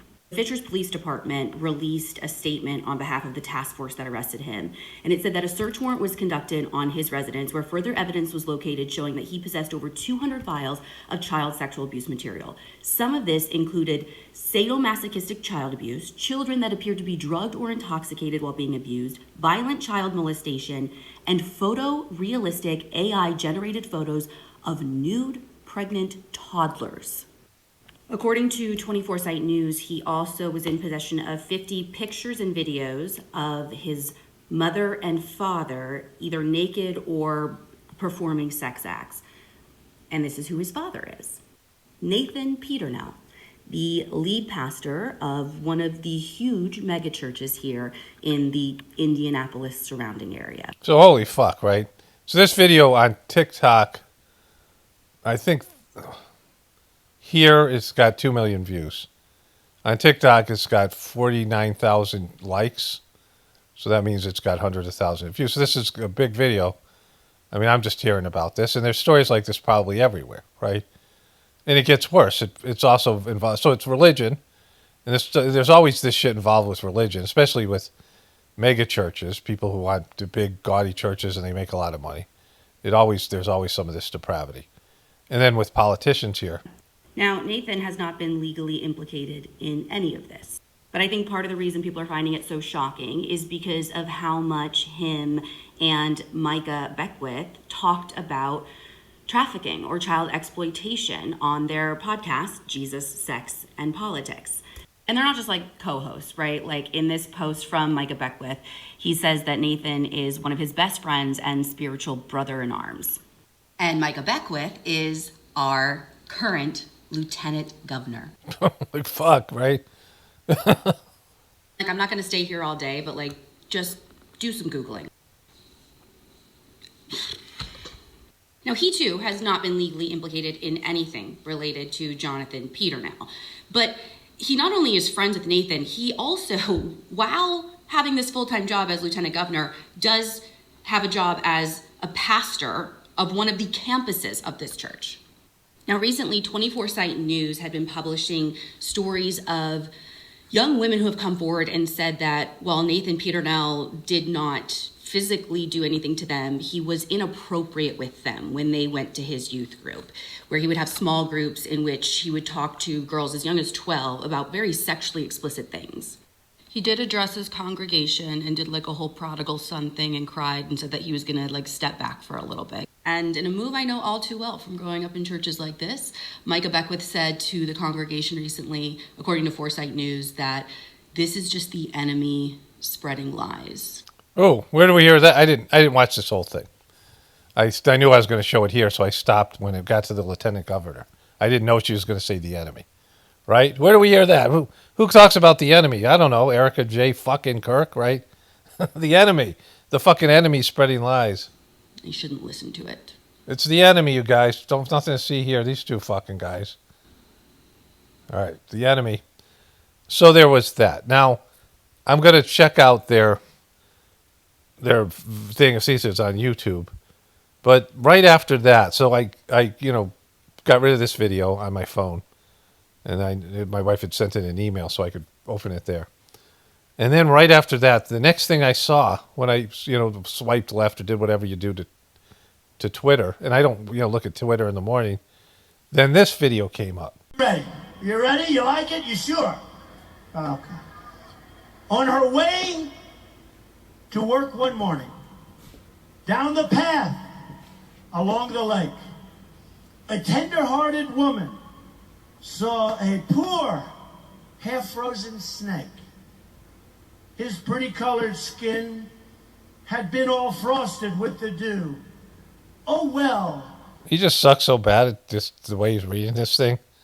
There's a famous story. It's a parable. It's also, let's watch this. She cried. There he is. I'll take you in, and I'll take care of you. Take me in, O tender woman. Take me in, for heaven's sake. Take me in, O tender woman. Sighed the broken snake. She wrapped him up, all cozy, in a curvature of silk, then laid him by the fireside with some honey and some milk. Because that's what snakes prefer. They don't. It's not like they want mice. They like milk and honey. Now she hurried home from work that night. As soon as she Just Lane showed her face there. arrived, she found that pretty snake she'd taken in had been revived. Take me in, O tender woman. Take me in, for heaven's sake. Take me in, O tender woman, sighed the broken snake. Now she clutched him to her bosom. You're so beautiful, she cried. But if I hadn't brought you in by now, you certainly would have died. Now she stroked his pretty skin, and then she kissed and held him tight. But instead of saying thank you, that snake gave her a vicious bite. A vicious bite. Take me in, O tender woman. Take me in, for heaven's sake. Take me in, O tender woman, sighed the vicious snake. I saved you, I saved you, I saved you, cried that woman. And you've bit me heavens wide. You know your bite is poisonous. And now I'm going to die. Boy, Mr. Dramatic reading. Oh, shut up, silly woman, said the reptile with a grin. You knew damn well I was a snake before you took me in. Woo! All right. So, this story has been told in Sizemart. I said earlier about how, the worst people can be redeemed. And there's always, in the Sizemart system, as long as there's life, there's hope. And, there's whatever path you take. I mean, many of us have had bad past lives. Many of us have had, past lives where we went south or whatever it is. And then at some point there's a spiritual awakening. And so that is part of people's path. Of course, St. Paul, so there's that. But there's the other element that, while you have hope for every person, you don't get deceived by their nature, right? There's this story was told where a frog took a scorpion across a river, and they got to the other side. The scorpion stings the frog and says the same thing, because I'm a scorpion, right? And then, this other thing with the snake, because I'm a snake. Why'd you do this? Because I'm a snake, right? So this is, and again, you don't want to demonize snakes. There's only a small percentage of them are poisonous, and the rest are very helpful. at keeping the massive rodent population down in our things. But you get the idea. And whoever put this together, very smartly done.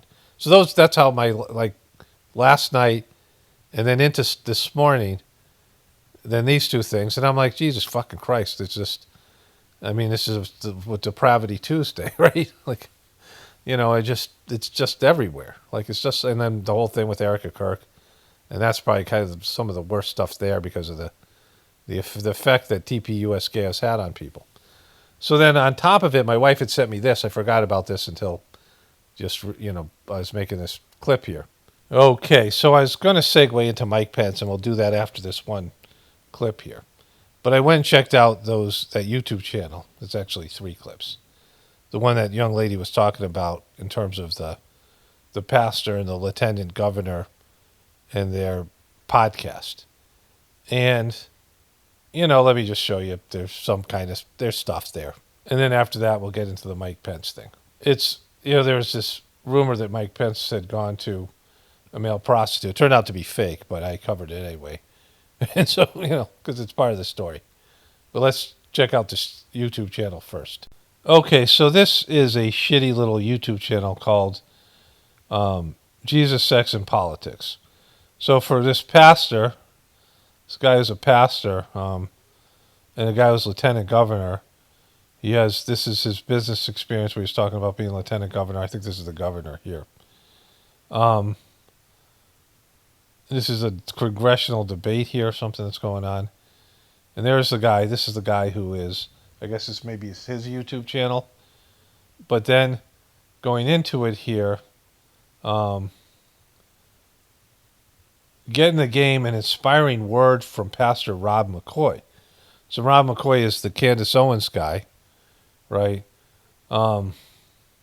Arise with Turning Point USA and Pastor Rob McCoy. This is from 3 years ago. So he's got these things here. They have these videos. They have these kind of things. So, they have a connection to Turning Point and Rob McCoy, these two depraved people. And woke sports, are trans men better at being women? These are 4 years ago. So these are these two. This is when the pastor and the guy who becomes lieutenant governor. Why Jesus, Sex, and Politics? And they only have 1,000 views, right? Let's watch a couple of these things here. So let's go back. Good evening, everyone. For those of you who don't know me, my name is Elijah. So this is Turning Point USA. Somehow they're putting this video up. I don't know if it's here. They're in some gym somewhere. Good evening, everyone. For those of you who don't know me, my name is Elijah Condalone, and I have the privilege of being able to help lead Arise America. And part of what I'm going to do this evening is just sort of give you an idea. I'm going to do a little bit more in terms of some wins that we've had in a lot of the work that you see. Got to get out of committee. So there's Rob McCoy. Morality is not doing what's wrong. The problem is. All right, so this guy, he became a Charlie Kirk guy. Of course, he's been hammered by Candace Owens. These videos got no views. There's nobody watching them. These random Turning Point events. They have people show up at these places. They're able to get an audience, but there's no market for these things online, right? But they made this about him. This is an hour and 13-minute video, and they have at least 4 or 5 speakers. And he's the big speaker. He goes the rest of the way. So he goes half the way. Here he is. You don't know tough. I was 16 years old in the Great Depression. We didn't know where our next meal was going to come. You don't know tough, bro. You don't know tough. So, a lot of weird shit, right? So this is why Jesus, Sex, and Politics. Main things in this culture right now, this cancel culture, the social outrage mob, the world in general doesn't want people to dive into, especially Christians. So if they can keep us from talking about Jesus, talking about sex, and talking about politics, if we can just shut the mouth of the people speaking truth, well, guess what happens? Lies can take over and win. And so I think that's the heart in all of this, is to say, we need to talk about this. Well, and it's where truth affects those, it's, I'm not sure which one's the pastor with the fucking creepy son, and which one's the lieutenant governor. But they're connected to all this stuff. TPUS gay, and this is their very first episode that got almost no votes, no views. Why Jesus? Sex and Politics, episode 1. especially where the truth of Jesus affects sex and politics, Yeah. right? If you never talk about it, then you basically capitulated. I mean, it's the worst fucking podcast. Like, why not have like two guys? I mean, you're gonna look at the guy's back of his head the whole time. He literally said those words, the Constitution is a liberty document. Because Okay, so and they got a little place they want to play some fucking music. Anyways, it's like Depravity Tuesday here. Okay, so I haven't checked this out, but my wife sent me this yesterday, and I was like, I didn't open it. I just asked her about it before bed. And this is before the tickle thing. It predates the tickle thing. Breaking: a gay male prostitute from Indiana has come forward to reveal a years-long homosexual affair. Two things from Indiana here, the heartland of America, with former Vice President Mike Pence, and that Pence has allegedly been working to cover up since his time as vice president. He says he has the receipts. This has to be what the Democrats have been using to blackmail this traitor and get him to do the dirty work during President Trump's first term. Well, Mike Pence not stopping the election was not dirty work. Like, it was logical.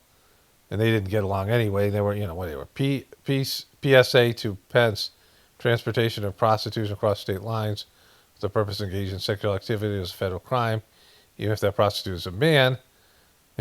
I think it's pretty much the same. Willing to bet Pence is also in the Epstein files. Yeah, and so is Trump, you dumb fuck. But, so there's this. They wanted me to hide this picture, or they hid this picture. Twitter did. Because what? Because there's a guy, Mike Pence, in front of is this a video? No, it's just a picture.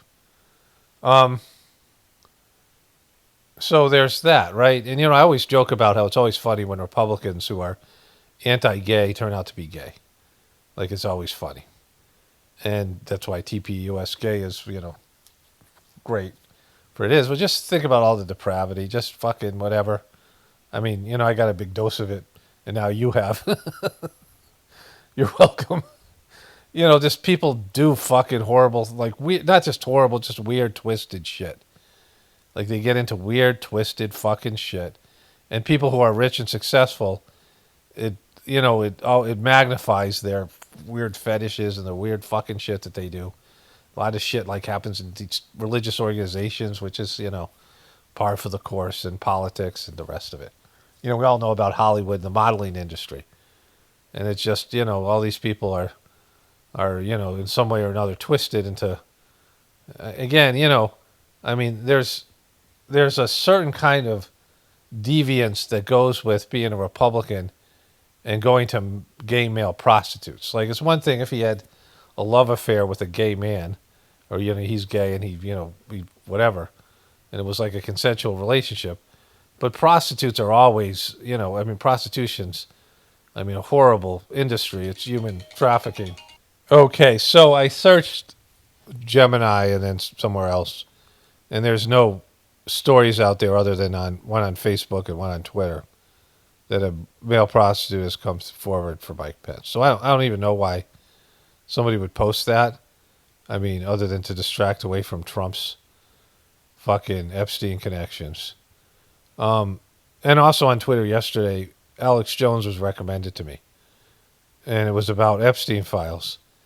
And the video clips said that these latest documents released confirmed that Epstein was a Mossad agent. Now, Alex Jones was highly criticized for never going after Israel. He was clearly protecting Israel in years past. So I don't know what's happened. So if he's going after Israel, when he's been clearly a shill, then there must be something there as well. But again, that hasn't been confirmed what he says because he just makes up shit.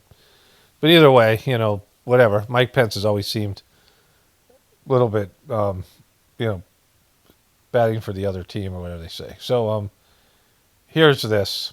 I'm going to wrap this one up here, I think. There are still shockwaves over the upcoming resignation of Republican Congresswoman Marjorie Taylor Greene. That happens in January. Greene made the surprise announcement online Friday night during this very show. It's unclear what she'll do next after 5 years in office. She started as one of the president's staunchest supporters and will leave Congress branded as a traitor by him after their very public falling out. Jeff Seleny went to her district in Northwest Georgia to see how voters are reacting. We wanted Marjorie to be Marjorie. We appreciate her. She doesn't blend into the curtains like other people do up in Washington. Like so many others here in Georgia, David Goldenshoe was talking about Marjorie Wait, you got Golden Shoe? Fucking they got Golden Shoe. Taylor Greene, and the bombshell announcement she will resign from Congress in January. But unlike most who only talk about her, he knows her well. And after finishing his weekly radio show today, he said three things above all explain why she's leaving. She may be very, very, very conservative. At the same time, she wants to see things get done. The second factor, I think, was the Charlie Kirk assassination. That had a profound impact on her. And then the third thing, I think, was just the falling out with President Trump. Among friends and foes alike, and there are many of both in her hometown of Rome, Georgia, a sense of disbelief at her decision reverberated from one conversation to another. Very surprised. Didn't expect that. Sonny Knaus runs the... You're going to have some really substantive fucking comments here. Substantive comments here. Like, you know, this segues into Erika J. Kirk because it's clear that Marjorie Taylor Greene and Trump are battling over the Epstein files. And Charlie Kirk's fans, and Charlie Kirk himself, and Charlie Kirk said that Epstein was a possible Mossad agent towards the end when he was going south on Israel. That was the that was the first thing I saw at Charlie Kirk.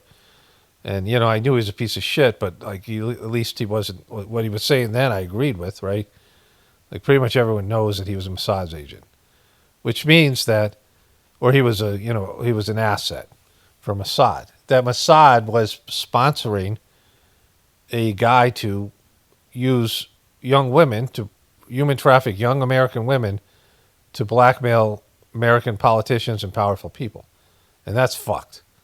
Like, that's what Israel, that's your friend Israel, right? And she was against Israel as well.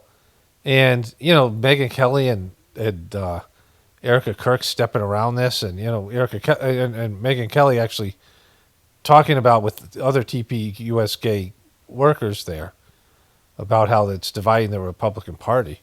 But there's no real division. There's the money, there's the Israeli money, and then there's the people. And the people are clearly against Israel now, right? That should be fairly obvious to everyone. You know what? It's just like a fucking mess. Watch a little bit more of this, but...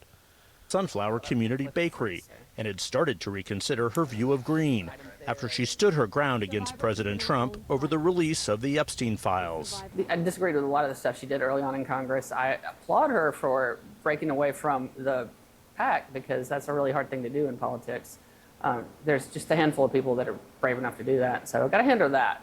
Like breaking away from Trump, you mean? Right. Breaking away from Trump and just standing up. The 14th congressional district, stretching from Atlanta's suburbs to the Appalachian foothills and Tennessee state line, has long been Trump country, and the Congresswoman has long led the loyalty parade. Come on up, Marjorie. Come on up, Marjorie. Come on. Thank you, Mr. President.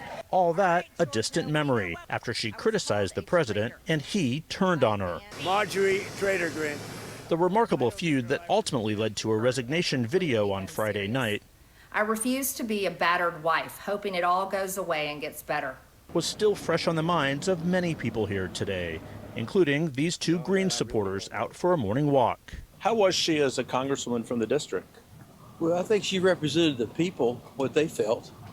Not everybody felt that way, obviously. I wouldn't have called her a traitor. That's Trump. You know, Because old fucking Al Trump, you know, he's a piece of shit. You know, you don't call people a traitor when you're fucking president. You know, like somebody who's, you know, we know.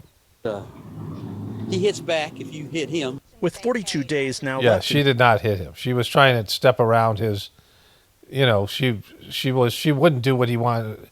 She wouldn't do what he wanted her to do, which was to squash the Epstein files release And so I went after her. You know, this is the story. Her abbreviated term, there was no shortage of opinions about Green. Radford Bunker was among those. Look at Radford Bunker. Look at him go. Is this a real fucking person or a cartoon? Is this an AI-generated cartoon? Expressing regret to be losing their firebrand in Congress. I'm sorry that she resigned. I think that she's a thoughtful person. Radford Bunker. Like I said, I'm just sorry that politics has come to the sort of tribalism where you All have right, to. so, you know, it all comes down to what I've been saying for years. There's no political solution. And one of the first videos I did on this, I mean, I think it's a video called There's No Political Solution. And, you know, I think the beginning of that where I talk about, you know, all the ways that politics always goes from wherever it starts off as, you know, wherever American politics start off as, it just gets more and more depraved over the years, more and more corrupt, just like religions. Anything that's powerful, that has power in it, money, you know, it gets corrupted. I mean, you know, not all the time, but certainly in the Kali Yuga, in this period of time. Like, this is a time where depravity reigns. And so things start off organically. I mean, you take all these businesses, like there's these mom and pop businesses where people are making, like, say, Ben & Jerry's ice cream or Stonyfield yogurt. You know, they start off making good organic foods, Amy's, you know, whatever the fuck that Amy's that makes organic foods or healthy foods, right? You know, stuff that somebody shows up on Shark Tank. And the person's making a good product and they have you know, they want to make some money, but they're, you know, nice people, good people. And then the money people, like the sharks, come in and they find ways to change the ingredients and to make it less good, you know, and it gets nationalized. And the quality goes down, but you don't know it because, you know, you were won over by the organic purity of the thing. And then once it gets picked up by the big, you know, Nabisco or Nestle or, you know, Pepsi or one of these big companies, and they just degrade it, right? And then it becomes something where they put the poisons in it and all the shit, you know, that happens. They take out the good ingredients, put in bad ingredients. They make it in China, you know, all this kind of things. And so, you know, this is what happens. Like, everything is going in the wrong direction. Very few people are getting, you know, you're born with a sort of purity, and then you slowly get corrupted and you turn into a piece of shit and you have your, you know, whatever. Some of that's some scaric based from past lives. But, you know, it's just where everything ends up. And, you know, our country's just going down the fucking toilet. It has been for a long time. And it, you know, it isn't a divine system. It isn't based in God. There's no way to redeem it because it's not redeemable. It's a capitalistic, you know, debt-based usury system. You look up what happens to usury systems, you know, Ponzi scheme system. And it's created great wealth. And with that great wealth has come great depravity. And, you know, there's just one solution, and that's the system to collapse. There's only one way this can end. It's the system implodes on itself, right? That people become more and more self-destructive, more and more dumbed down, more and more idiocracy, more and more depraved, and the system collapses. The evidence is overwhelming. You know, I see it every fucking day. And it's only because my spiritual system prophesied this in the 1950s, and then again, you know, in these Whispers of the Brighter World messages from the early 2000s, that this was part of a divine plan, that the system had to collapse so that something better can be born out of the bones and ashes of the old system. And so as much as the system collapsing is painful and fearful, you know, scary, you know, it's the only thing that can happen for some kind of redemptive movement, if that in fact is what happens. You know, the bad thing has to go before a good thing can be created in its place, and, you know, there's going to be a lot of pain and suffering in between those two things. The collapse of the system and the building of something better. Anyways, you know, I mean, everybody's going to end up where I am here at some point. Like, you know, I mean, again, I'm not, you know, bragging or trying to take credit, but it's just the truth. Like, at some point, everyone's going to end up with this being aware, whether it's, you know, when in the middle of the apocalypse or even post-apocalypse, or, you know, now the pre-apocalypse or the beginning of the apocalypse, everyone's going to end up realizing that there's only one way out of this. Is you have to total the system. Like it has to be seen as the system can't go on any further, and then we got to build something better, with full knowledge that we fucked up the world, we fucked ourselves, and this is all the things that go with it. Anyways, let me wrap this one up here. Okay, so you saw the clip. The majority of comments today were about my daughter's passing, committing suicide. I mean, then there was a bunch of comments about gun control, and so that's not the comment there. So the person wrote, "You lost me right here, Gaylord." I am Gaylord. And so that quote was 6:18 in the video was where I was saying this thing about if it isn't for hunting, then guns are killing machines. And what else can you do with a gun other than kill? I mean, you can shoot it, but it's, you can destroy other shit with it, right? But other than that, it's not, it doesn't, they actually use it as like a paperweight or something, or, you could kind of use it as a hammer, like, and people hit other people with it in movies. But it's designed as a killing machine. I think everybody kind of gets that, right? It's designed to kill people. Erica Kirk says, "So glad I'm not you." To Patsy, it's all about Candace and much more. So, there's more in the gun control stuff here. Then somebody else wrote, in all caps, "Candace is doing her best to out the truth. It's not about her. You should know better." And this came from a person named Karen. I should know better, Karen. Otherwise, I wouldn't have fucking said it. At the odd chance that you're right and I'm wrong, I obviously don't know better because you think I know that she's trying to get the truth out and I am saying it's all about her. It's a never-ending fucking rabbit hole with Candace Owens. Now they're saying Candace Owens killed Charlie Kirk, which I'll cover in my next video. That's a whole new thing. I'm sure she'll talk about it as well. But more and more the story when she's talking about becomes about her and less about Charlie. Because no one gives a shit about Charlie anymore. It's whatever it is, he's got a dwindling fan base and is the disastrous fucking wife and all the gay dudes over there, Turning Point US Gay. This person said Jesus is God incarnate and then decided to do what I always say not to do, which is to try to convince me by quoting the fucking Bible. You can very clearly hear me say I don't believe the Bible is the Word of God, right? And so everything in the Bible is selling you something, and it's selling you the Christian view that the only way to get to heaven is through Jesus. And, there's been plenty of saints and spiritual people before Jesus and after Jesus and had nothing to do with Christianity or Judaism. And a good portion of them were in India because it's a place where spirituality has been celebrated for thousands upon thousands of years. It's just reality, right? They quoted Timothy 3:16, "And without controversy, great is the mystery of godliness. God was manifest in the flesh, justified in the spirit, seen of angels, preached into the Gentiles," I almost said genitals, but preached into the genitals, believed on the world, and received up into glory. Philippians 2:9, "Wherefore God also hath him exalted him, and given him a name which is above every name, that at the name of Jesus every knee should bow, of things in heaven and things in earth, and things under the path." There's been plenty of people who you could say are God incarnate, and most of them aren't. They're people who are slightly spiritual, slightly more spiritual than other people.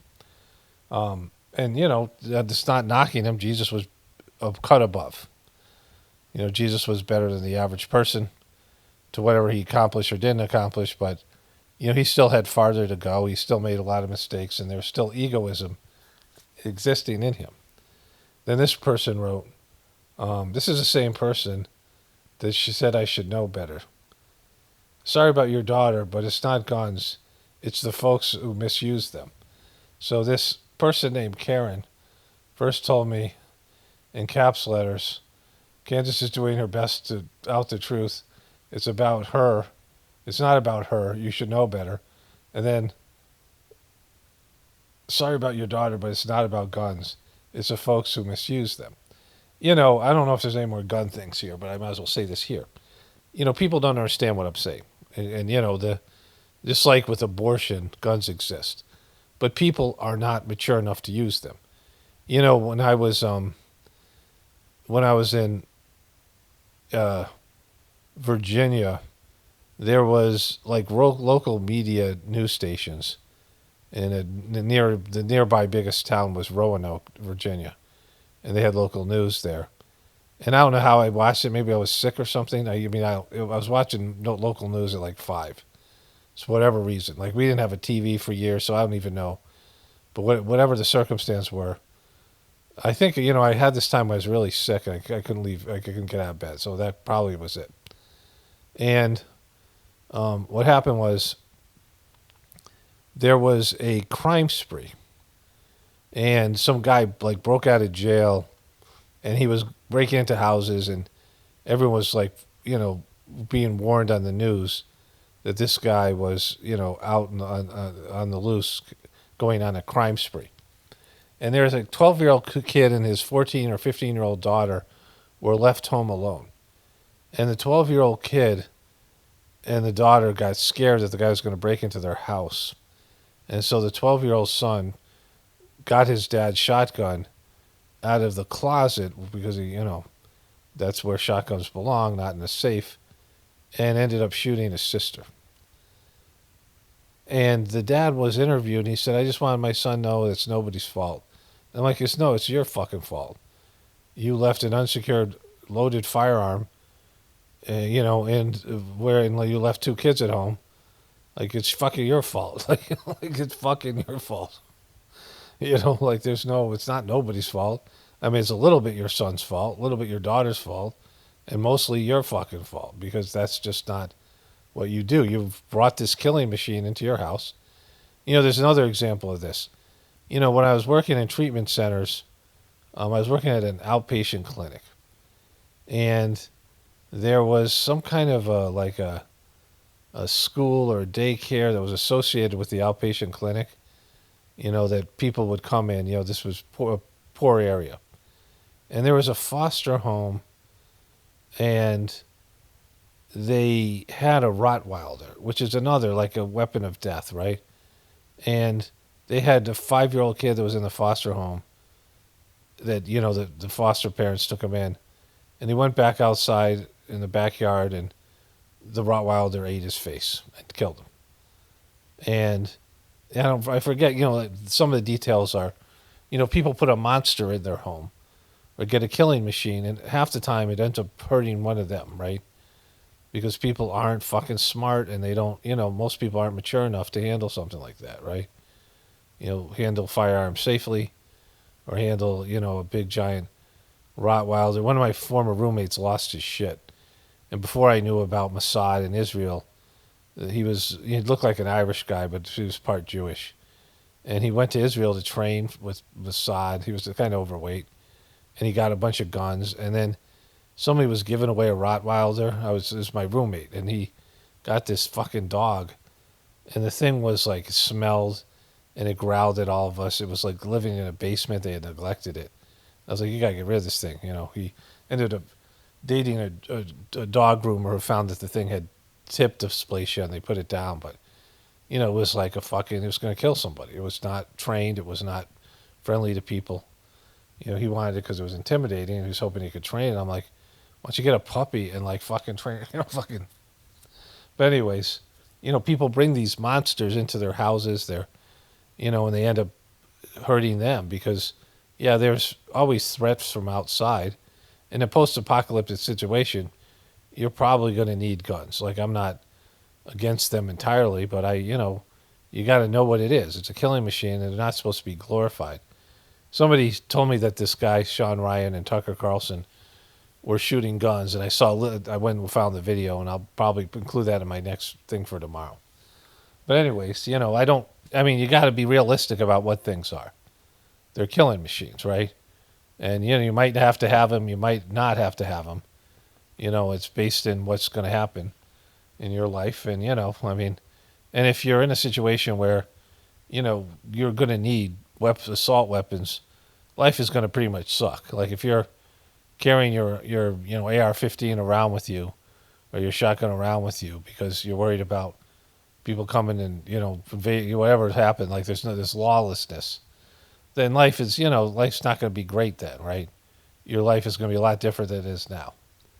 And I'm not saying don't have them. I'm just saying whatever. You got to know what it is. This person, right? You obviously know nothing about God or His Word.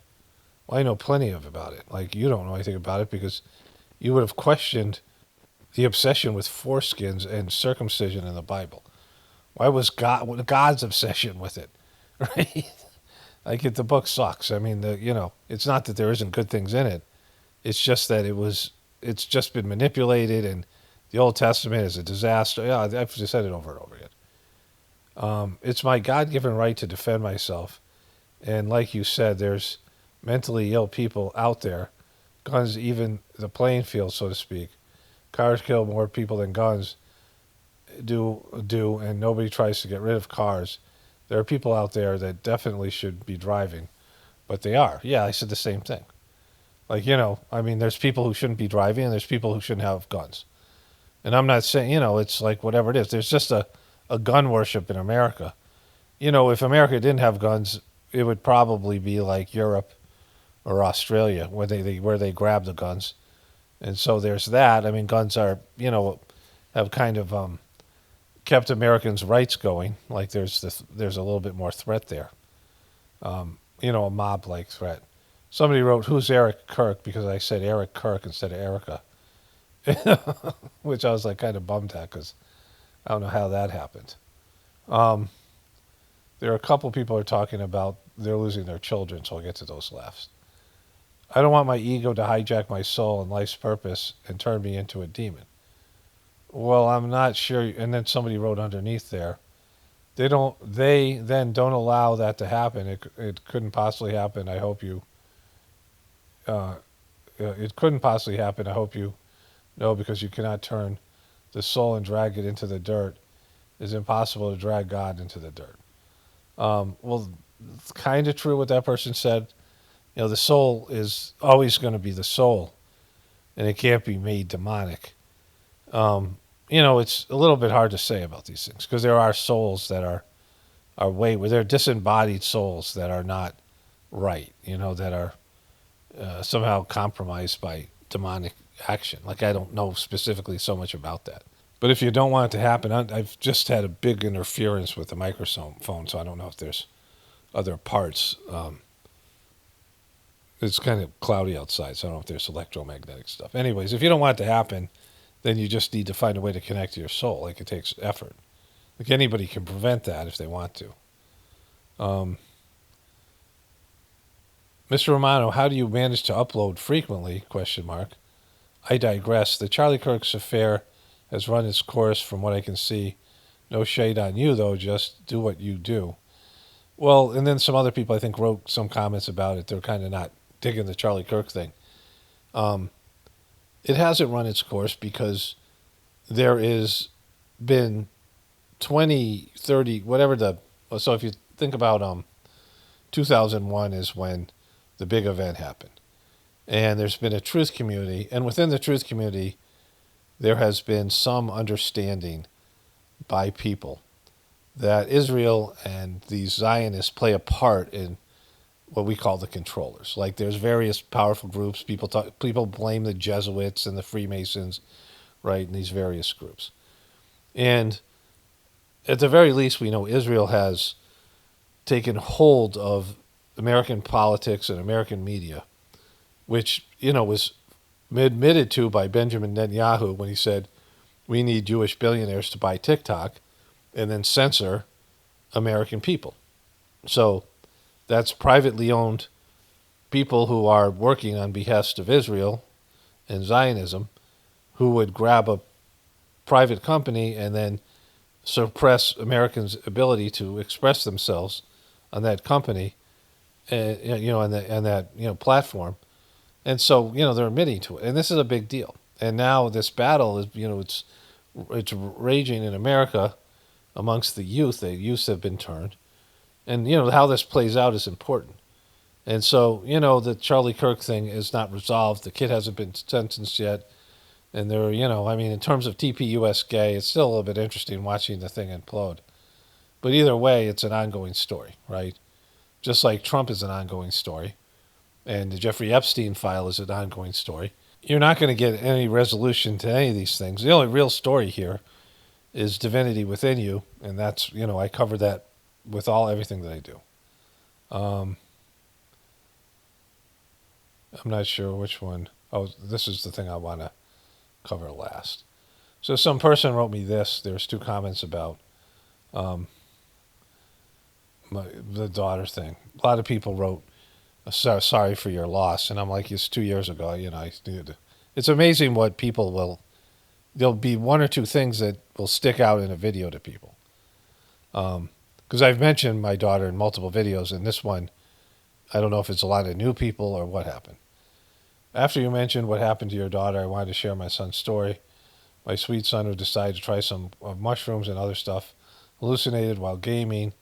Someone called the local friend who called my son, and he really was in trouble and needed to go to the hospital.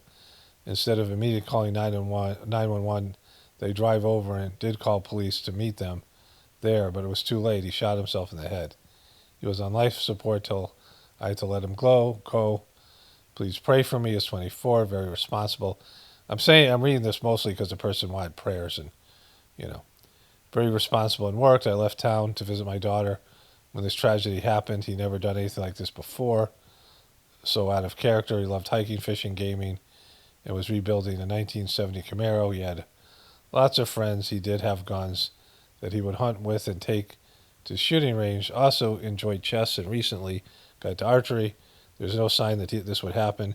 He was my baby boy, even though he was 24. I call him my baby now. I miss him. I am not okay. I'm under a doctor's care, but I can't understand how God allowed this to happen. I raised him in a Christian faith, but I can't see how the biggest mistake was allowing to bring guns in the home, even though they were locked up. I'm trying to trust God to help me accept what was happened, but it's so hard. There are no words to explain the loss of a child. Pray for me. I would say, again, this is not to talk about this woman suffering, but that, anything like that, when you have a car and when you have guns, and cars, of course, serve a purpose, a transportation purpose, but they also can be used as a weapon, and they also can bring about death, just like airplanes and other things. They're going, if anything that goes really fast, right? And of course, we know this with guns. And so when you bring guns into your home, there's always a situation where you have really one bad day and you freak out, and, people have these panic attacks, or, and drugs and alcohol are involved. And that's what I'm saying. Like, they are death machines.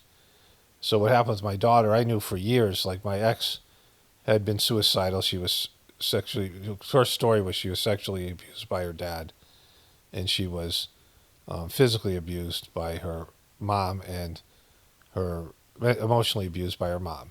Her and her brother both felt like the mom was worse, even though the dad was a pedo. And so my ex was a perpetual victim. She never really dealt with her victimization properly. And she liked getting sympathy by telling people, like, within the first time you met her, she would tell you she was sexually abused. Like, she shared it, like, pretty quickly. And she used it as a weapon in various ways. She was institutionalized, I think, twice. She tried to commit suicide twice, I think more out of, like, wanting sympathy. She cut herself when she was, like, 19 or 20. And, she had good qualities and had abilities, but she, this was overwhelmingly her issue. And she passed these things on to my daughter, started to cut herself. My daughter was more physical. My daughter was, like, started to engage in at-risk behaviors. She also had, like, an oppositional, defiant type of personality, and was, she might have been diagnosed as bipolar later on. And, you know, I just didn't see her having a life. Like I'm not a worry or peer person, but you tried to talk to her about it, and, the cutting was just wearing on everyone and was manipulative. She would cut in a way that was manipulative, and she would like beat up other kids, and she would beat up her brothers and sisters. She was very violent. She was just difficult. She had a great personality, great with animals. She had these other qualities, like she was, and and when she was a little girl, it was different. And she got old. She still had some at risk. She still did some crazy shit when she was young. Like there was some stuff there. Like, and my ex's family had a long history of mental illness. Like there was just things in the whole family. And my family wasn't great. Like there was panic attacks in my family and anxiety and just, we were kind of not, both families sucked. I mean, genetically everyone has something, and she had specific things in her family. My ex did. But either way, there was this difficult 4 or 5 year period where I was just like, I was trying to figure out a way for her to, get better. She moved out and she moved closer to my ex, and they always had a very, both of them were highly unstable. They're kind of people where you go somewhere and you always have to consider that they might freak out or they might, just go south, and, either if they're high maintenance, these kind of things. And, it just wears on you. And they both threatened suicide as a way to get their way. And, you can't say, go fuck you, go do it, right? So, I mean, it just wore on all of us in the family. I mean, it's just, really bad. But, in that all that stuff, and my ex used to, when we have an argument, she'd go grab knives and threaten to cut herself. She'd flip out. And, like, I would just try not to argue because it always ended up with her flipping the fuck out. So, I mean, it was just, and even my kids started to hide knives. I mean, it was a whole thing. So, it really fucked up my family. And, I mean, it was just, it was a real bummer. And so, but I didn't know about the LSD till my daughter did research. My son came downstairs, and he got a call from my ex, and she had told him that my daughter had to kill herself. And I was in a kind of little bit of shock, but it wasn't a surprise for any of us. But then later I found out about the LSD, and I'm like, why would anybody give her a gun and LSD? Why would anybody give her either of those two things? Because she was very emotional and highly unstable. And, but this is, I mean, like I said, I don't blame the gun, but, the gun was a factor, right? Like, if she didn't have a gun, she'd probably still be alive. Like, if somebody hadn't given her a gun, like, I don't know why anybody would do that. Like, just, I mean, she was, my son ended up being friends with one of her ex-boyfriends.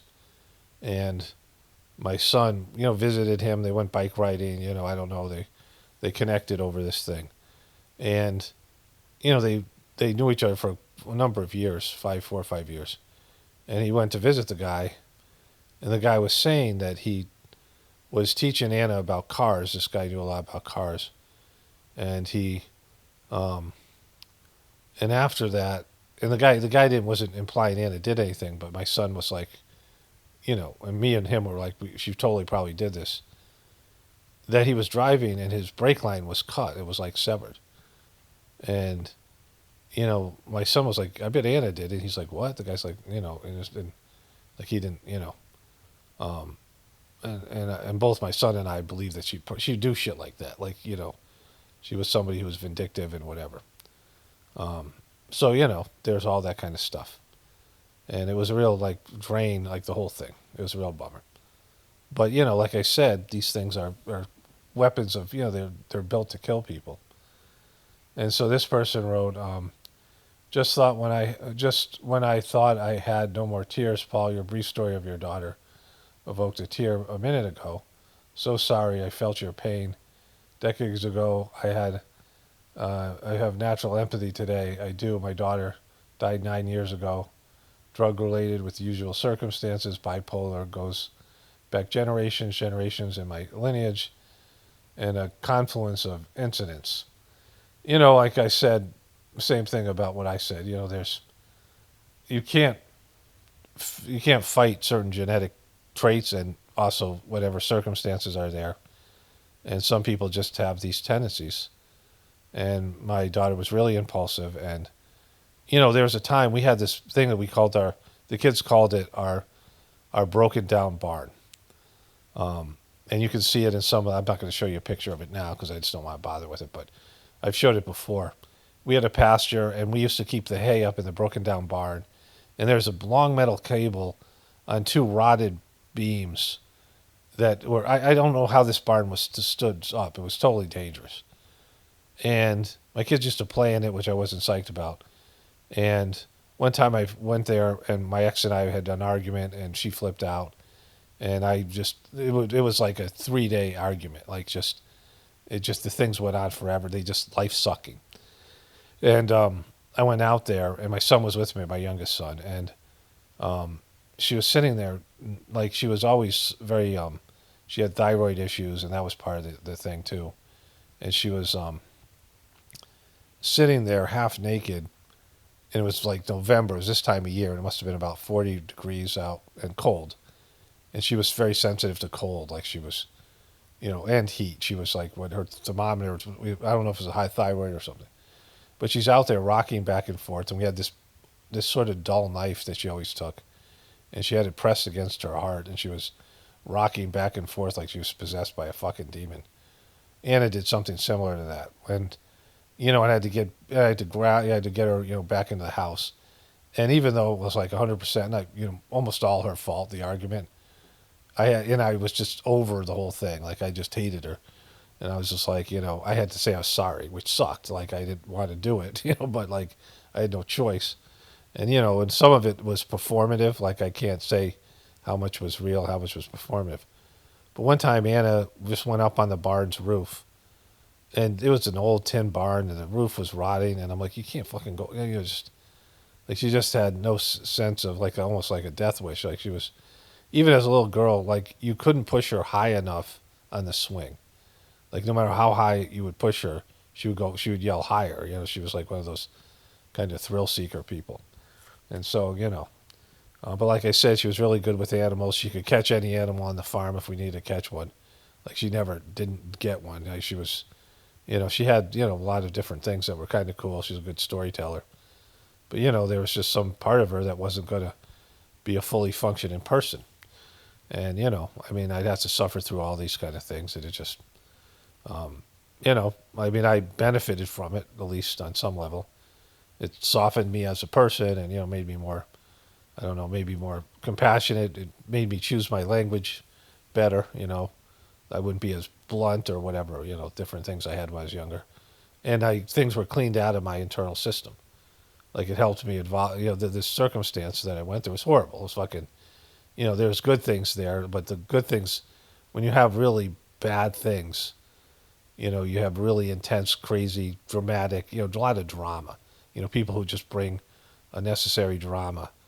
And it's constant. And, when it was finally over, and it was, mostly over in 2016, my ex left in 2015. She came back to America. I was in India, and then my kids, Anna and my older son, moved to where she was. And so I had the two younger kids, and then now all the kids are moved out. But, it just, when it was, I was relieved of the day-to-day part of it. Things would just settle down, and there would be a shock to your system, right? There would be, like we were in India, and Anna had been sick with a fever. Like, there was a flood in Chennai, right? There was there was a city of like 24 million people, and 4/5 of it was underwater. And there was like open sewers, and just fucking gross thing. And Anna went and wanted to, she had a friend who was by herself, so she wanted to go see her friend, but the water was so deep she didn't get there. So she ended up just going to a neighbor's house, which was fine because I knew that it would be, she would be cooped up in the house. She would just be a nightmare. So, she was better off with people, unfortunately, better off with being somewhere away from the family. But she, ended up getting sick after that. And she had a fever for like 10 days and just wasn't getting better. And then finally she just got better. And I was, there was lots of stress that I was just undergoing, a lot of stress. And just, there was, like I said, spiritual benefit cleaning that came out of this.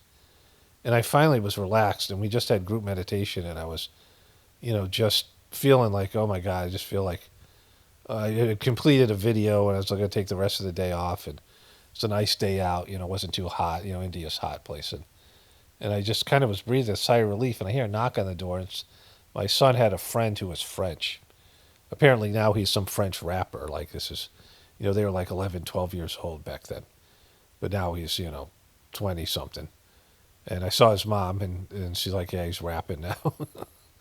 And, but they're really good friends. And he's knocking on the door, and I'm like, my son's not here. And he's like, no, he's broke his arm. And I'm like, fuck. And I go, and I'm hoping it's just like a sprain. And I go to the ashram, and his arm is bent in a way that, it only could be broke. And I'm like, fuck. And then, that was a 3 or 4 day thing. Like your adrenals and your, just the constant, just being in a state of like fucking drama and panic and just trying to fucking settle everything down and just, trying to,